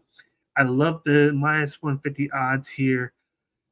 This is going to be perfect where you want to attack it now, because I feel like some people are going to go for and start to bet her now to where it's going to favor Santos later on. And I think it's going to push this one to minus 200. So I think this is the perfect time to attack on Erin Blanchfield's odds now at minus 150. I like the odds there. When you look at betting here, it's really nothing you can go with the over 1.5 and under 1.5 lines. They're really not giving you too much. But if you think that Erin Blanchfield wins in round 3, if she wins by round 3, it's plus 1,600, and then by decision, it's plus 150. So I think those are what you're going to look at right there. And then inside the distance for Blanchfield, they're not showing too much right now, but And Blanchfield inside the distance is plus 300. So I think if you go with the money line at minus 150, go with inside the distance at plus 300. Those are safe bets for you there. And then the safe, but then they're gaining a lot back because she's the favorite. But it's basically a toss-up coin flip matchup on the bet odds. That's what they're trying to tell you. That it's a very close matchup, and it's going to come down to who's going to be able to grapple better, and that's why I lean Blanchfield here with the more offensive style background over Santos. Yep. Makes Let's sense. go on to the next matchup here. We got a men's heavyweight battle between Junior Tafa going up against Parker Porter. You got Junior Tafa, the minus 130 favorite. You got Parker Porter, the plus 110 underdog. What are your thoughts on this heavyweight matchup on the main card? Yeah, I think this is probably the most boring on the main card, this fight here. Junior Tafa came into the UFC, got, Muhammad Usman, big as shit, got lost with the decision. And, like, Usman definitely racks up the damage. But one thing he's been better at, like, in some of his more recent fights, is trying to put in a little more volume. Like, when he was on the Ultimate Fighter, he was, like, almost like no volume at all. He was like purely counter striking. But then recently, since he's come out of that, like even when he was against Eduardo Perez inside of the Ultimate Fighter, that fight was a little bit better because he was putting up the volume more. Zach Pauga, he got lucky on that left hook in the second, finished him off. And then with Junior Tafa, he won the decision. So I think he's building out his game, and he's already like a big, strong heavyweight to begin with. And, Junior Tafa got his debut against that guy.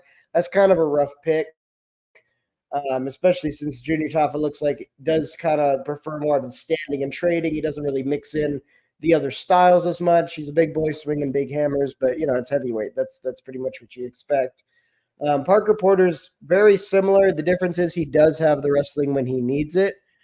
He can mix it in with wrestling on the cage. He can even hunt for some takedowns every now and again. He's not subbing anybody anytime soon.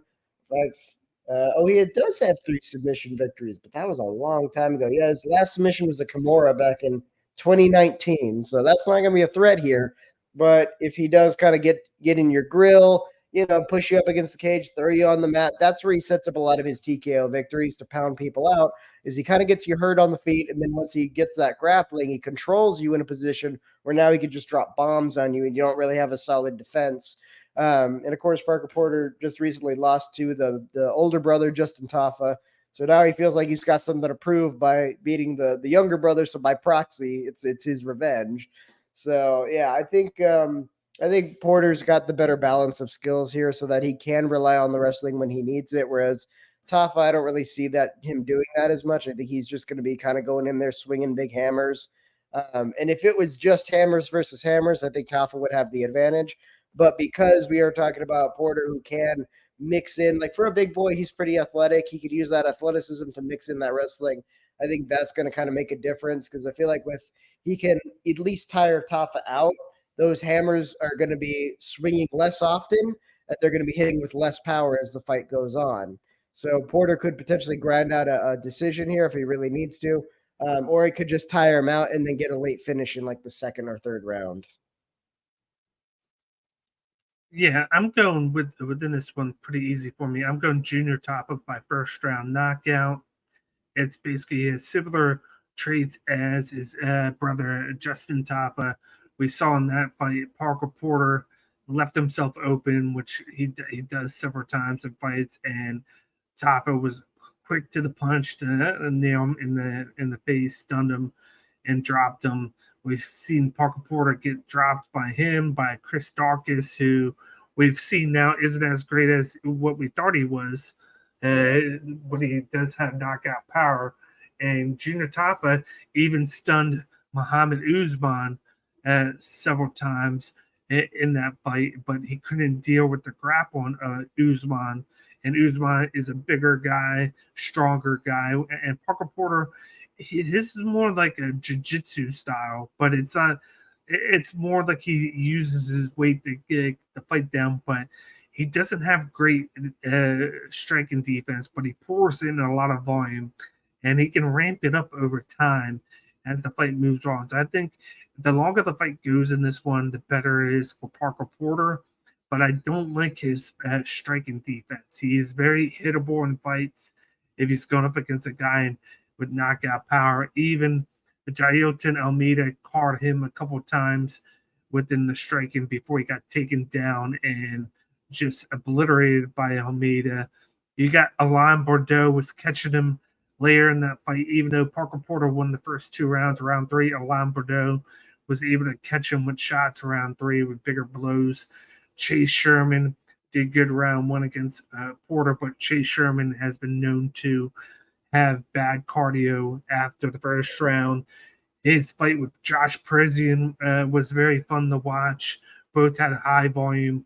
Prezian caught him a couple times with shots, but he didn't knock him down. And then Porter used 2 takedowns in that fight to assure a victory there. And of course, the Chris Daukaus 2 knockdowns and knockout at the 4:28 mark of round 1. So I think this is going to come down to how well Junior Jaffa can catch him with their shots, because we've seen, even though he lost to Usman, we saw him nail Usman several times in that fight and stun him, and then vice versa. It was kind of a mirror matchup, and I think Junior Jaffa can do the same thing that his brother did and knock out Parker Porter at this point in his career. And with the minus 130 odds, very favorable odds, I may say, in that matchup at minus 130. And then when you look at just the prop bets that they have so far here, Junior Tapa inside the distance, even odds. And so I think that the KO one's probably going to be closer to plus 200. So if you wait on the prop bets there, you can add to it. But if you're just going off of what they have right now, I like Junior Tapa's money line at minus 130, and I like the inside the distance at even odds. I think you're getting great odds for a guy that they think is going to get the knockout early in the fight. Because if he doesn't, and then Parker Porter more than likely is going to win by decision. Yep. Let's move on to the next matchup here. We got 4 fights left on the main card. If you haven't done so already, and this is your first time tune into the podcast, please smash the like button down below. Subscribe to the YouTube channel at Cage My IQ and Bloodline Entertainment Network, and hit us up in the comment section. Very important. We want to get the engagement on these fight cards. We want to talk fights. We want to know who you're going with prediction wise and what you're going to look to do on the Ben standpoint for these matchups. So definitely hit us up in the comment section, and don't forget to smash the like button and subscribe to the channel. But let's move on to the matchup. We got a men's bantamweight matchup between Renya Nakamura going up against Fernie Garcia. Nakamura is the minus 700 huge favorite, and then Fernie Garcia is the plus 500 heavy underdog. What are your thoughts on this matchup? Yeah, I think those odds are that way for a pretty good reason. Like, I mean, you look at Fernie Garcia, he's really only had like 2 fights in the UFC. He had a big win on his Contender Series fight, and then he got in and he lost to Journey Newsome and Brady Highstand. Brady Highstand was kind of one of those hot prospects, but he fights fairly infrequently, so I don't know. It's like I think that's what's mostly lost his heat. That's why you don't hear about him as much. But Fernie Garcia, I feel like, is just kind of out of his league when it comes to like in the UFC competition. Because like that Contender Series fight, that's like, UFC adjacent talent. It's not UFC talent pool. It's not quite there yet. I think Nakamura is in that. Like, I think he's already there. I think it just took him a while to get his contract. I mean, he's got a very impressive freestyle record before we even talk about his MMA record. He has been doing wrestling since 2014 for like on the national and international circuit. And he's got a pretty impressive record. He definitely knows what he's doing when it goes to the mat. But most people don't necessarily always see that because he has so many knockout victories. He's got 5 knockout victories, 1 submission, and 1 decision. And in his road to the UFC, he had a submission victory to start things off.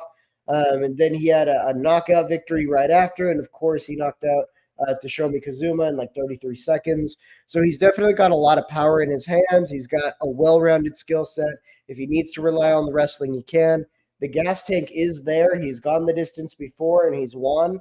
And of course, with wrestling, that generally lends to like a good, general cardio. Like, yes, there is differences in like striking gas tank versus your grappling gas tank, but it seems like he's got kind of an all-around like good athletic gas tank. So no matter what he does, he's not going to like necessarily burn out.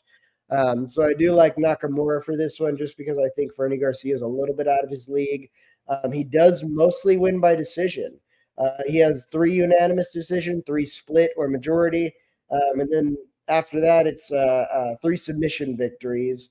But he hasn't really had a submission victory in a while. His Contender Series was, again, the only knockout he's had in a while. So I think if he's coming up against someone as polished and well-rounded as Nakamura, who is a finisher, I don't think he has the skill sets to contend with that. So, yeah, I'm favoring Nakamura here. I think he could get it done early, maybe first round. But just to be safe, you could say first, second. At the rate he's been going, probably knockout. But if Fernie Garcia has a little bit more of a durable chin, he could always just take him down and submit him. I think he could win this however he wants, really. But I think he's going to be looking for the knockout. Looking at Rinya Nakamura, of course, he doesn't have that many fights on his belt. He only has 7 pro fights, of course, 7-0. All but 1 are by finish. And they're all by knockout in round 1, except for his second fight in Shoto. He won in 20 seconds into round 2. But like you said, he does have that extensive wrestling background, and he's been showcasing his finishing capabilities along with that. And then on the opposite side, you got Fernie Garcia, who we really haven't seen too much from him from an offensive standpoint. He has bad takedown defense in his 3 fights, I believe, in the UFC. He beat Joshua Weems on the Dana White Contender Series 2 minutes into round 1. So he showcased the knockout power, but then he's fought Journey Newsom, who he lost by decision. He got taken down twice in that fight. And then Brady Hiestand took him down 3 times and had a submission attempt on him. And neither guy really did any work in the stand-up. It was 21-19. And same with the Journey Newsom, Fernie Garcia. Very not much done in the stand-up because there was a lot in the takedown.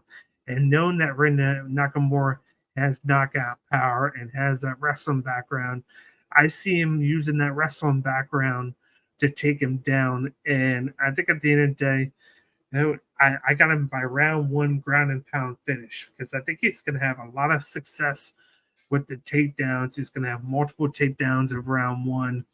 And I think he gets the finish because he has that finishing capability. All but one of his finishes on round 1. He has knockout power. He has the advantage with that. He has the advantage with the wrestling.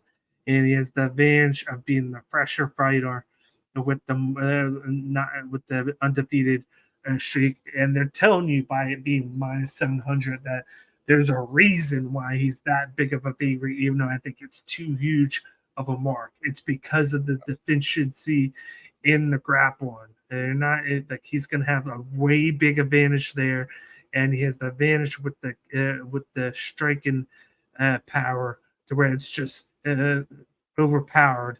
If Fernie Garcia can keep the movement, land shots, and just keep on moving, kind of like what Bilal Muhammad did against Vicente Luque without the takedowns. If he can do that, that would be his path to victory, to try and out-volume Nakamura. But I think he's going to have too hard of a time trying to avoid the takedowns because of how bad he's done in the last 2 fights, getting taken down 5 or 6 times in 2 fights. I think he gets taken down very easily in this one, and he gets finished in round 1.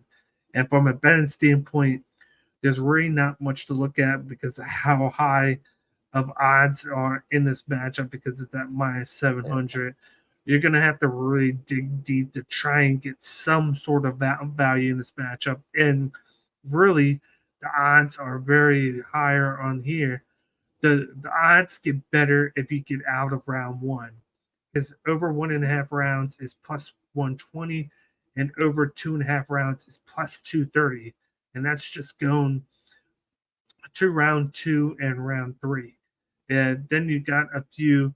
If Renya Nakamura wins by decision, it's plus 375. Where the fight go to distance, plus 275.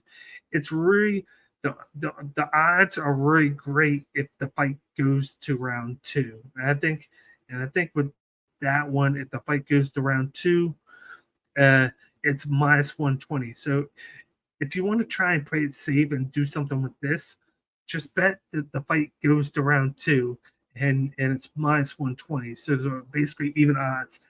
Other than that, really nothing else really shines there with me. It's just that, like, if you want to do a lot of the different small prop bets on after round 1, you can do it. But they're expecting this fight to be finished in round 1 by Nakamura because the just skill gap is so huge in this matchup. Yeah, no, I mean, it makes sense. Yeah. Let's move on to the featured bout on UFC Singapore. We got a men's featherweight matchup between Giga Chikadze versus Alex Caceres. Giga Chikadze is the minus 225 favorite, and Alex Caceres is the plus 185 underdog. What are your thoughts on this featherweight matchup? This is kind of an interesting one because this is after a pretty decent hiatus for Giga Chikadze. That was the last time. Yeah, Calvin Kattar was the last time out. That was almost a year ago, January 15th, 2022. So actually a little longer than a year at this point. So he's been off for a while. Caceres has been fighting. He's been keeping it consistent. And he's actually been winning, if memory serves. Wait, I can't spell. Caceres. There we go. So he has been winning. Yeah. Hold on, Alex. I can't type at all when I'm talking. There we go. All right, I found him. I'm pulling up his most recent record because I can't remember. That's right. It was Daniel Pineda was his most recent win. That was his last win. But I mean, he's been looking pretty decent. He did lose to Sadiq Youssef in that unanimous decision. He knocked out Julia DeRosa not long after with TKO in the first round, and then of course he took Pineda to the decision.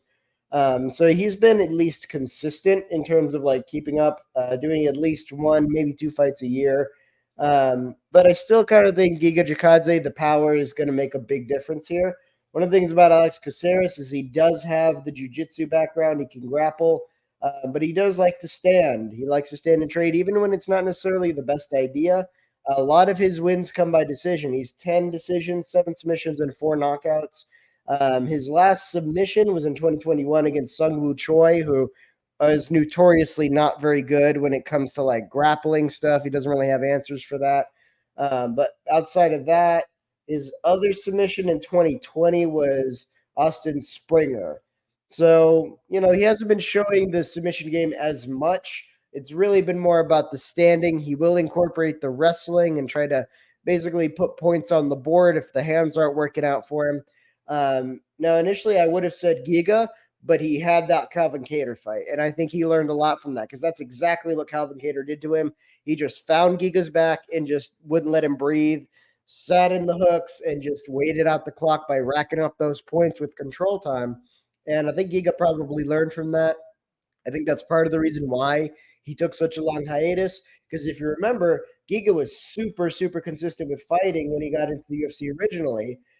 In 2020, he had 4 fights all in a row, March, May, October, November. Like, he wasn't stopping. 2021, he slowed down a little, still had 2 fights, but they were big names. It was Cub Swanson, Edson Barbosa. Both of those were big fights, especially Barbosa. That was one of the first, like, big names he went up against. Took some damage in that one because Barbosa can dish it out just as much as he can take it. And then he hit Cater in 2022, and that's when they really put the brakes on him. And it was because of his deficit in wrestling. So it's been a year. I think that's what he's been working on in the gym. I think he's just been drilling, working with as many wrestling coaches as he can find at this point. I think that's a big thing he's concerned about going forward, because when you look at the rest of that featherweight division, there are a lot of guys who have good wrestling background. You got the champ, of course. Max Holloway has it. We saw it against Yahir Rodriguez. Rodriguez has more of a jiu-jitsu. Same with Brian Ortega. Arnold Allen, great wrestler. Taporia, great wrestler. Emmett, great wrestler. So if he wants to progress any further, I think he knows that's a hurdle he has to clear. Otherwise, he's cooked. Like, he's capped at number 8. Like, he's not getting past Cater. He's certainly not getting past Emmett with that wrestling background. And further up you go, the better they get.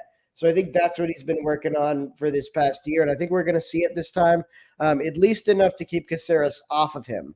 I think if Caceres gets the back, that's always sort of the issue, is even if you got a good wrestling background, even jiu-jitsu guys struggle with getting someone off your back, especially if they can sink in that body lock and they're good at just maintaining it. That's a real tall order. It's even stumping a lot of the Sambo guys. If you can get a Sambo guy in a body triangle, you get to their back, you hunt for that rear naked, they won't really necessarily do anything about the body triangle. They just won't get rear naked choked. That's the main thing, is they just don't get submitted, but they lose the round because they can't get out of the position.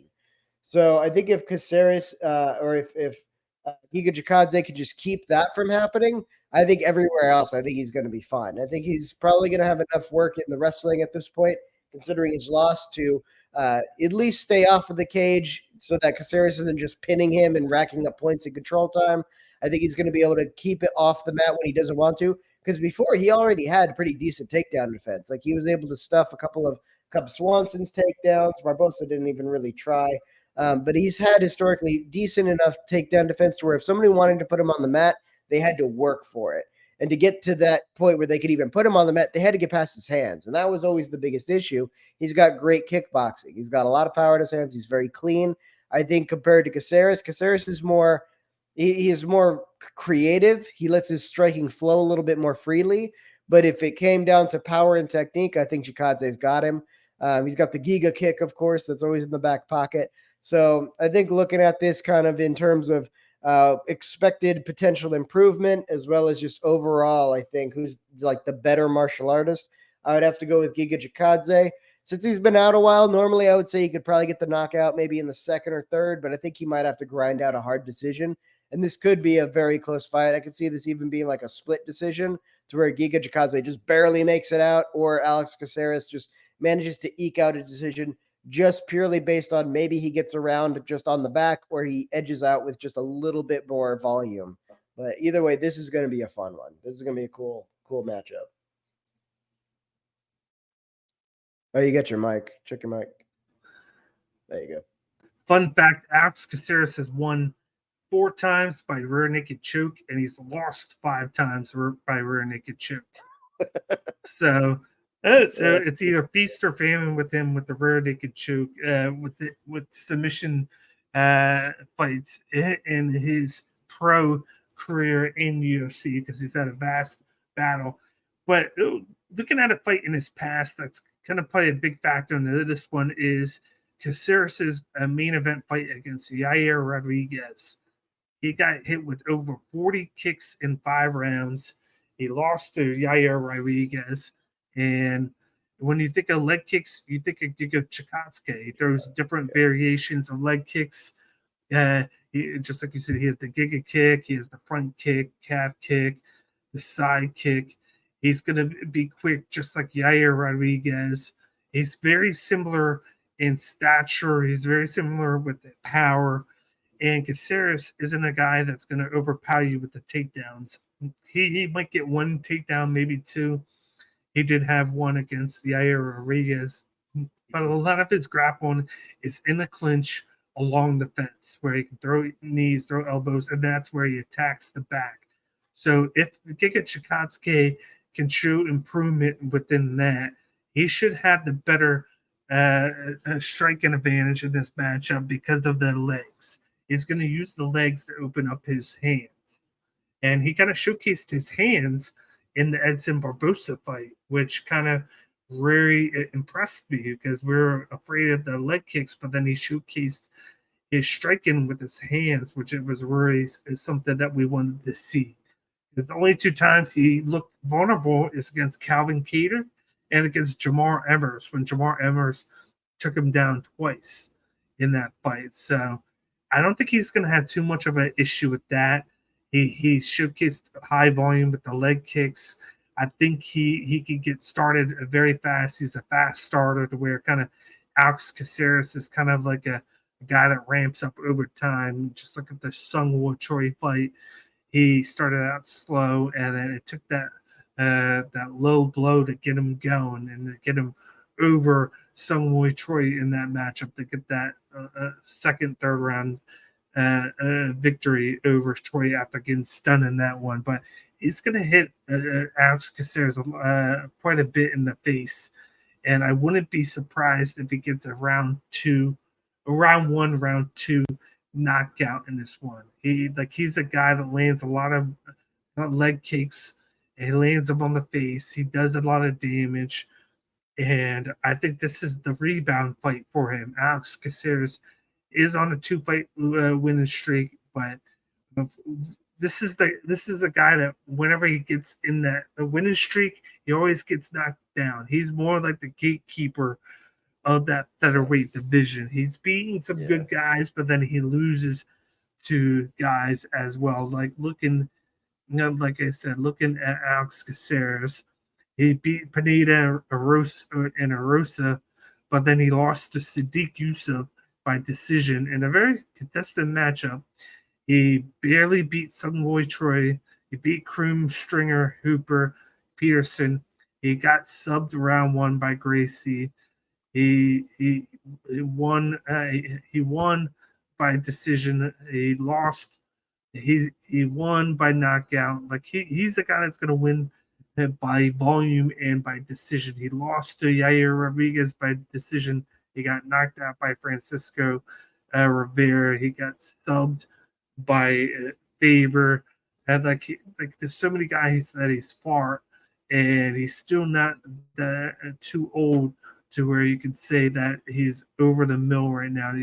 Alex Caceres is only 35, so he's at that cutoff point to where in this matchup to where Giga Chikadze on the opposite side, he is 34, so he has a year of space on Alex Caceres. I think from an offensive standpoint, Chikadze has that KO power. He has that finishing capability. He has the unpredictability with all the different style leg kicks. And Caceres, his one path is going to be grappling and getting the back of Chikadze and trying to choke him out. That's going to be his one path to victory there. Because I don't see him going for takedowns.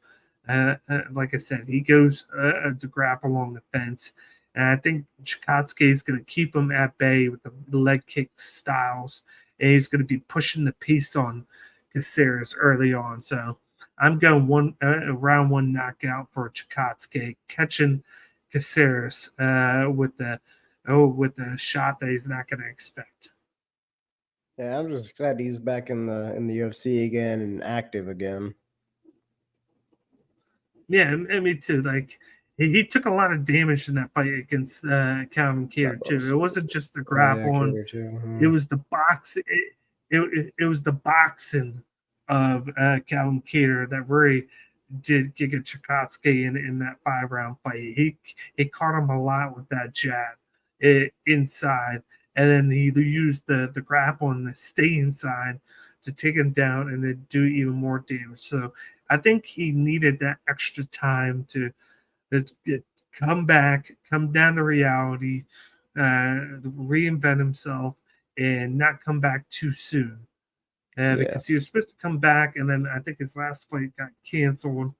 And then against Sadiq Yusuf. Yeah, he was supposed to fight Sadiq Yusuf last year in September, but that fight got canceled because I think he had surgery or something.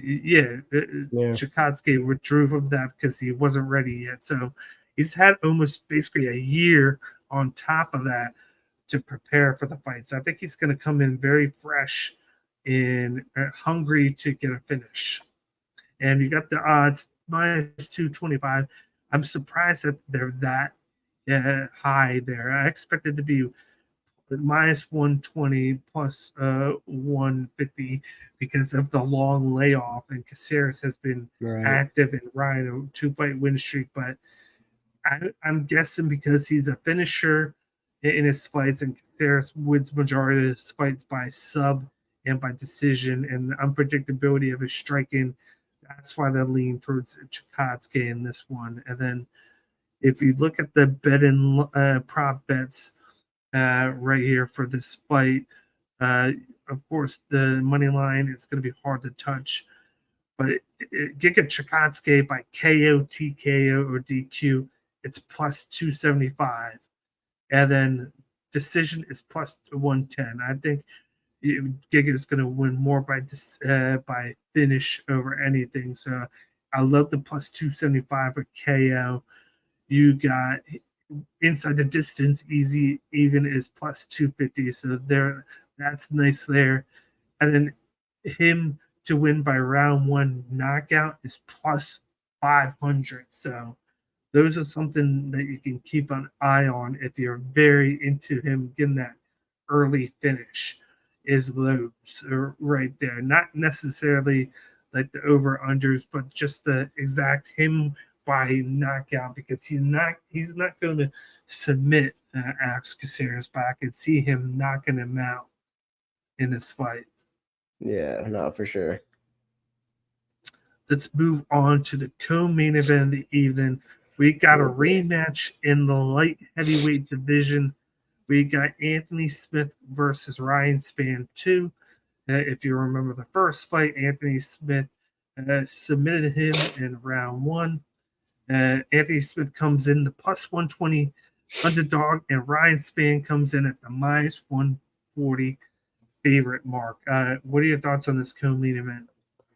Yeah, I mean, the first time around wasn't really all that exciting. I wasn't that excited for it, and it ended super fast. Pretty sure I had Anthony Smith winning that one anyway, just because he does have the more diverse skill set. He doesn't use the wrestling as much either, unless he's like in real trouble, or he just finds an opportunity for it. Like he did win that first time around with the submission, so he has that. Whereas Ryan Spann is really just all the striking, and the thing is, he's all or nothing. He either gets it down in the first, or like he doesn't get it done at all. The only time he did make it the distance was against freaking Sam Alvey. That was it. Oh, and Luis Enrique, but that was like one. Yeah, that was his debut fight. That was back in 2018. Ever since then, it's been pretty much like first round finish or first round knockout or first round submission. Like there's really no in between for him, because once you get out of that first round, he doesn't really have anything left. So he kind of puts it all out there on the line. Whereas Anthony Smith, at least, he can go the distance when he needs to. His last 3 wins, Devin Clark, Jimmy Crute, Ryan Spann, they've all happened in the first round. But he has taken like Alexander Gustafsson back in 2019. He went 4 rounds. He was the main event on that one. And like even recently against Johnny Walker, he went all the way to the decision, lost the decision. He even took Ankalaev into the second, but then Ankalaev finished him. But Ankalaev is now like basically a number 1 contender, so it kind of makes sense that he's just outskilled, outclassed. I think both of these guys are kind of on their way to retirement anyway. But yeah, no, I mean, when you look at Ryan Spann's record since he fought Anthony Smith, he beat Ian Cutelaba by submission in the first. He beat Dominic Reyes in the first as well by knockout. Dominic Reyes is he retired? I think he retired after that. I'm not sure if that was his retirement fight or if it was dang close to it. And Ian Cutelaba, at that time, that was 2022. He was sort of still developing that, not, gassing out super, super fast. So I think that's kind of what gave Ryan Spann the opportunity. Plus, I think Ryan Spann kind of had a lucky shot in there to set up that submission, if I'm remembering correctly. And then, of course, he went against a real name, Nikita Krylov, and he got finished. He got submitted in the first. So there isn't really anything new from him that I'm seeing that would make me think this goes any differently. I think he's the same guy. He's only had 3 fights, and he hasn't really evolved. I'm seeing the same guy in all 3 of those fights. The first 2 fights, one of those fights was against a retiree. The other one was against a guy who has similar issues built into his game. And the loss that he had recently was against a guy who's just way better than him. If he was evolving, if I saw like a different Ryan Spann in those 3 fights, that might be a different conversation. But even though Anthony Smith is riding the two fight losing streak, those are big names in the division. Johnny Walker, Ankalaev, like it makes sense that he lost. But at the same time, he hasn't evolved either. So if they're the same dudes walking in for the rematch, then just go with what history shows, is that when these two guys go at it, Anthony Smith is the one who comes out on top. I think it's because he's a little bit more careful. He's more accurate. He doesn't necessarily put everything out there, but if you give him a good amount of stimulus, he'll find those counters. He'll put the damage on you, but he can, take it just as good as he gives it. And if Ryan Spann can't do it in the first round, he doesn't get it done at all. So I think it's going to go pretty much the same way. It's probably going to be an Anthony Smith finish. I think this time Ryan Spann is going to be a little more careful. Maybe be like, in the first 15 seconds, make his read, and then he's going to go all out. So it might be a later round finish. So the first time around was 3 minutes and 47 seconds. So we might hit like the 4-minute mark on this one. But if it goes to a second round, then it won't make it past a minute probably. And then Smith will just finish it right there. And the last time Smith fought was in May when he lost by decision to Johnny Walker. Yeah. And then it was a year before that when he got finished in round 2 by Magomed Ankalaev. And then before that was the Ryan Spann first matchup there. But just like you said, Ryan Spann has the knockout power. He does have sneaky jiu-jitsu play there. He does have a win by submission against Ian Cutelaba, which was nice. I did like what I saw from him in the Krylov fight. It was a fight where both guys were going back and forth within the grappling matchups. He did catch Krylov a few times, but then Krylov was able to get the finish late in the match because they did so much back and forth within the grappling position-wise. And then Spann did a lot of power shots to him that Krylov was able to catch him in one of the submissions and get him to finish in that fight. But I think this is going to end, just like you said, similar to the first fight. You might see Spann catch Smith once, maybe twice in the first round, but I think he's going to get taken down and he's going to get submitted once again because, just like you said, he has a weakness for that in fights, getting taken down. And Anthony Smith is a very high-level jiu-jitsu artist. And if it happened the first time, I think unless we see a very much improved Ryan Spann within the takedown defense, it's going to be the same thing as before. Anthony Smith by round 1, a rear naked choke. And that's what I'm going to lean towards. And that's why I'm very surprised that he is the underdog in this matchup because he has the win over – because he has – I can only imagine it's because he's coming off of a 2-fight losing streak. Yeah, I think that's and why. He hasn't been active in the UFC in the last 2 years on top of that, whereas Ryan Spann was on a 2-fight win streak going into the last fight or 2, and he showcased a more aggressive style of himself instead of being too patient. He's come out very hot. So I could see a scenario where Spann could get a very early knockout round 1, but I'm going to lean towards Anthony Smith by round 1 submission towards the end of the round via rear naked choke. I think Ryan Spann tries to catch him, puts himself in a situation where he's taken down, and then that's where he's just levels behind Anthony Smith in the grappling game. So I think it's going to be easy submission for Anthony Smith end of round 1. He's plus 120, so you get favorable odds there. If you bet Anthony Smith by round 1 submission in concession, you would get plus 600 odds, which I really like. So I don't think it finishes him within striking, but I think he gets him within the grappling. And I think round 1, just like you said, all Ryan Spann's matchups end in round 1. So knowing the history there, take a small stab at round 1 win by submission. With the plus 600 odds, you're going to gain a lot of moolah with that because of who Anthony Smith is and the fact that Ryan Spann doesn't get out of round one. Oh my God, Jim. Our Cage My IQ mascot here telling me it's time to go to bed. Exactly. Dang, bud. But now that we're done with the co-main event, it leads us to the main event of the evening. We got a men's featherweight matchup between Max Holloway versus the Korean Zombie Chan Sung Jung. Max Holloway is the minus 800 favorite, and Chan Sung Jung is the plus 520 underdog. What are your thoughts on this main event of UFC Singapore? Yeah, I think those odds are right where they should be. I mean, Max Holloway has just been winning. He's been racking up the wins, and he's been looking really good. The only person he can't seem to figure out is Alexander Volkanovski, the reigning champ. That's the only guy he can't seem to figure out, although I do think the second fight, he won that fight. First fight, he wasn't 100%, so I could see Volkanovski taking it. Second fight, I think he won that one, but the decision went the wrong way. Third fight, yeah, that was definitely his worst showing against Volkanovski, without question. But, I mean, he's been putting guys down. Calvin Kattar, Yair Rodriguez, Arnold Allen most recently. That was pretty impressive, especially with the kind of momentum and the hype that Allen had behind him.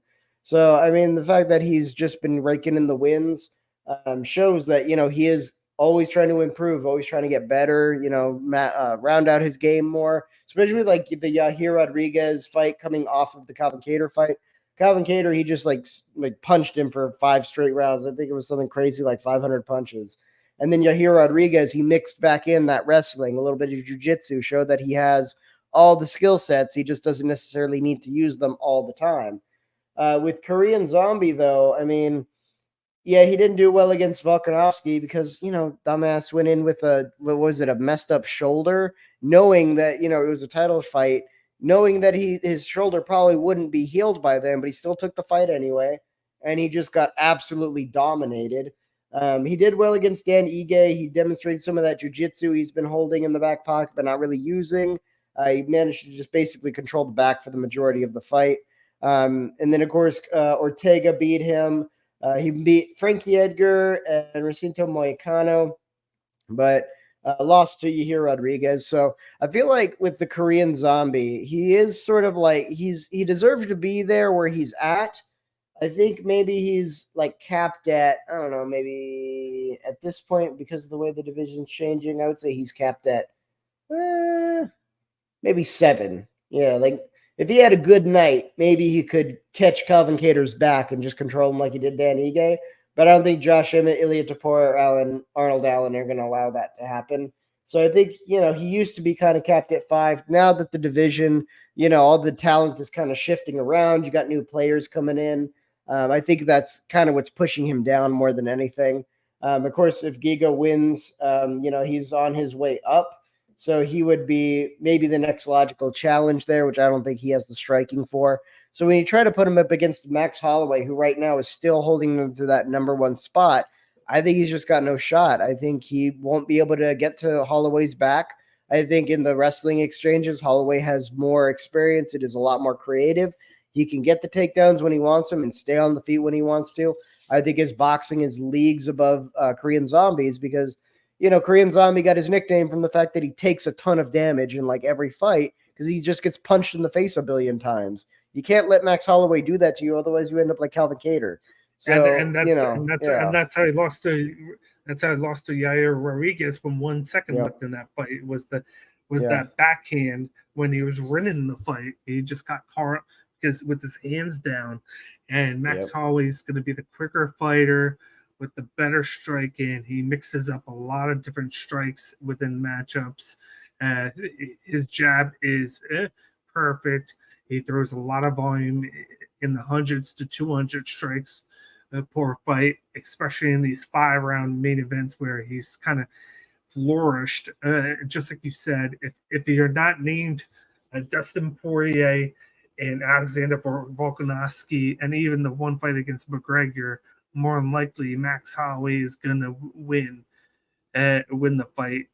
If Korean Zombie can mix in those takedowns like he did against D&E guy, it might present an easier chance for him to last a little bit longer and not to get hit as much, because you're not going to expect him to go for takedowns against Max Holloway. But Max Holloway has done a great job at takedown defense. He's one of those very underrated guys when it comes to high percentage of defending takedowns, and that's why he wins a lot of his matchups.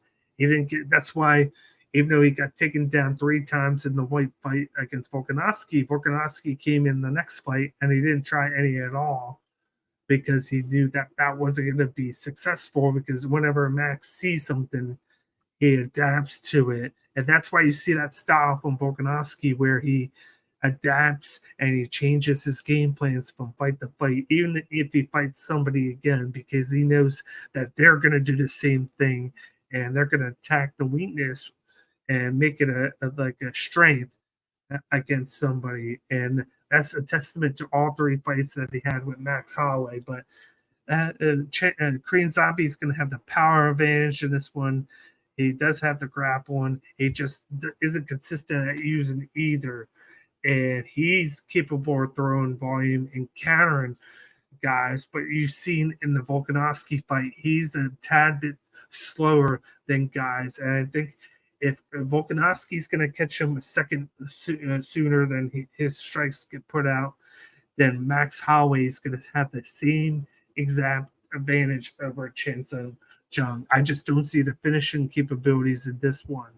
If he can take all the damage Volkanovski gave him and still go to round 4 or 5, I think that this fight is going to easily go to decision, where Max Holloway throws over 150 strikes.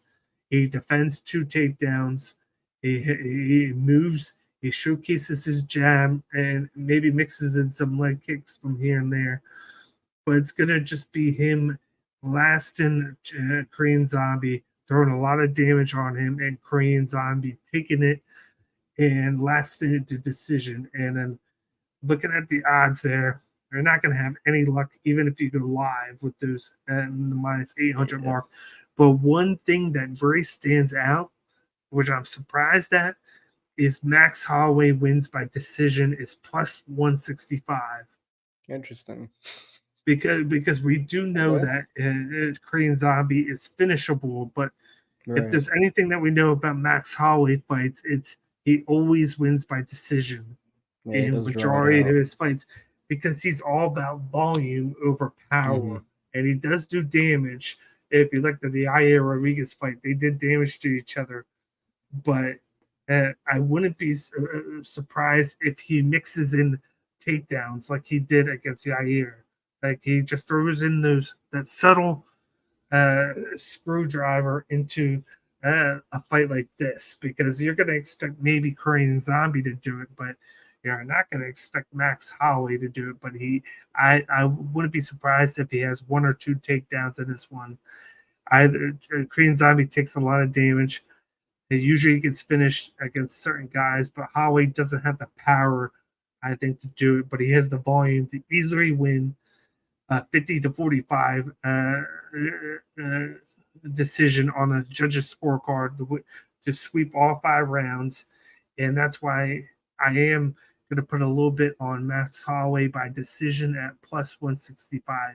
That's very favorable in the fight, where he's a huge favorite and you can get plus odds on here.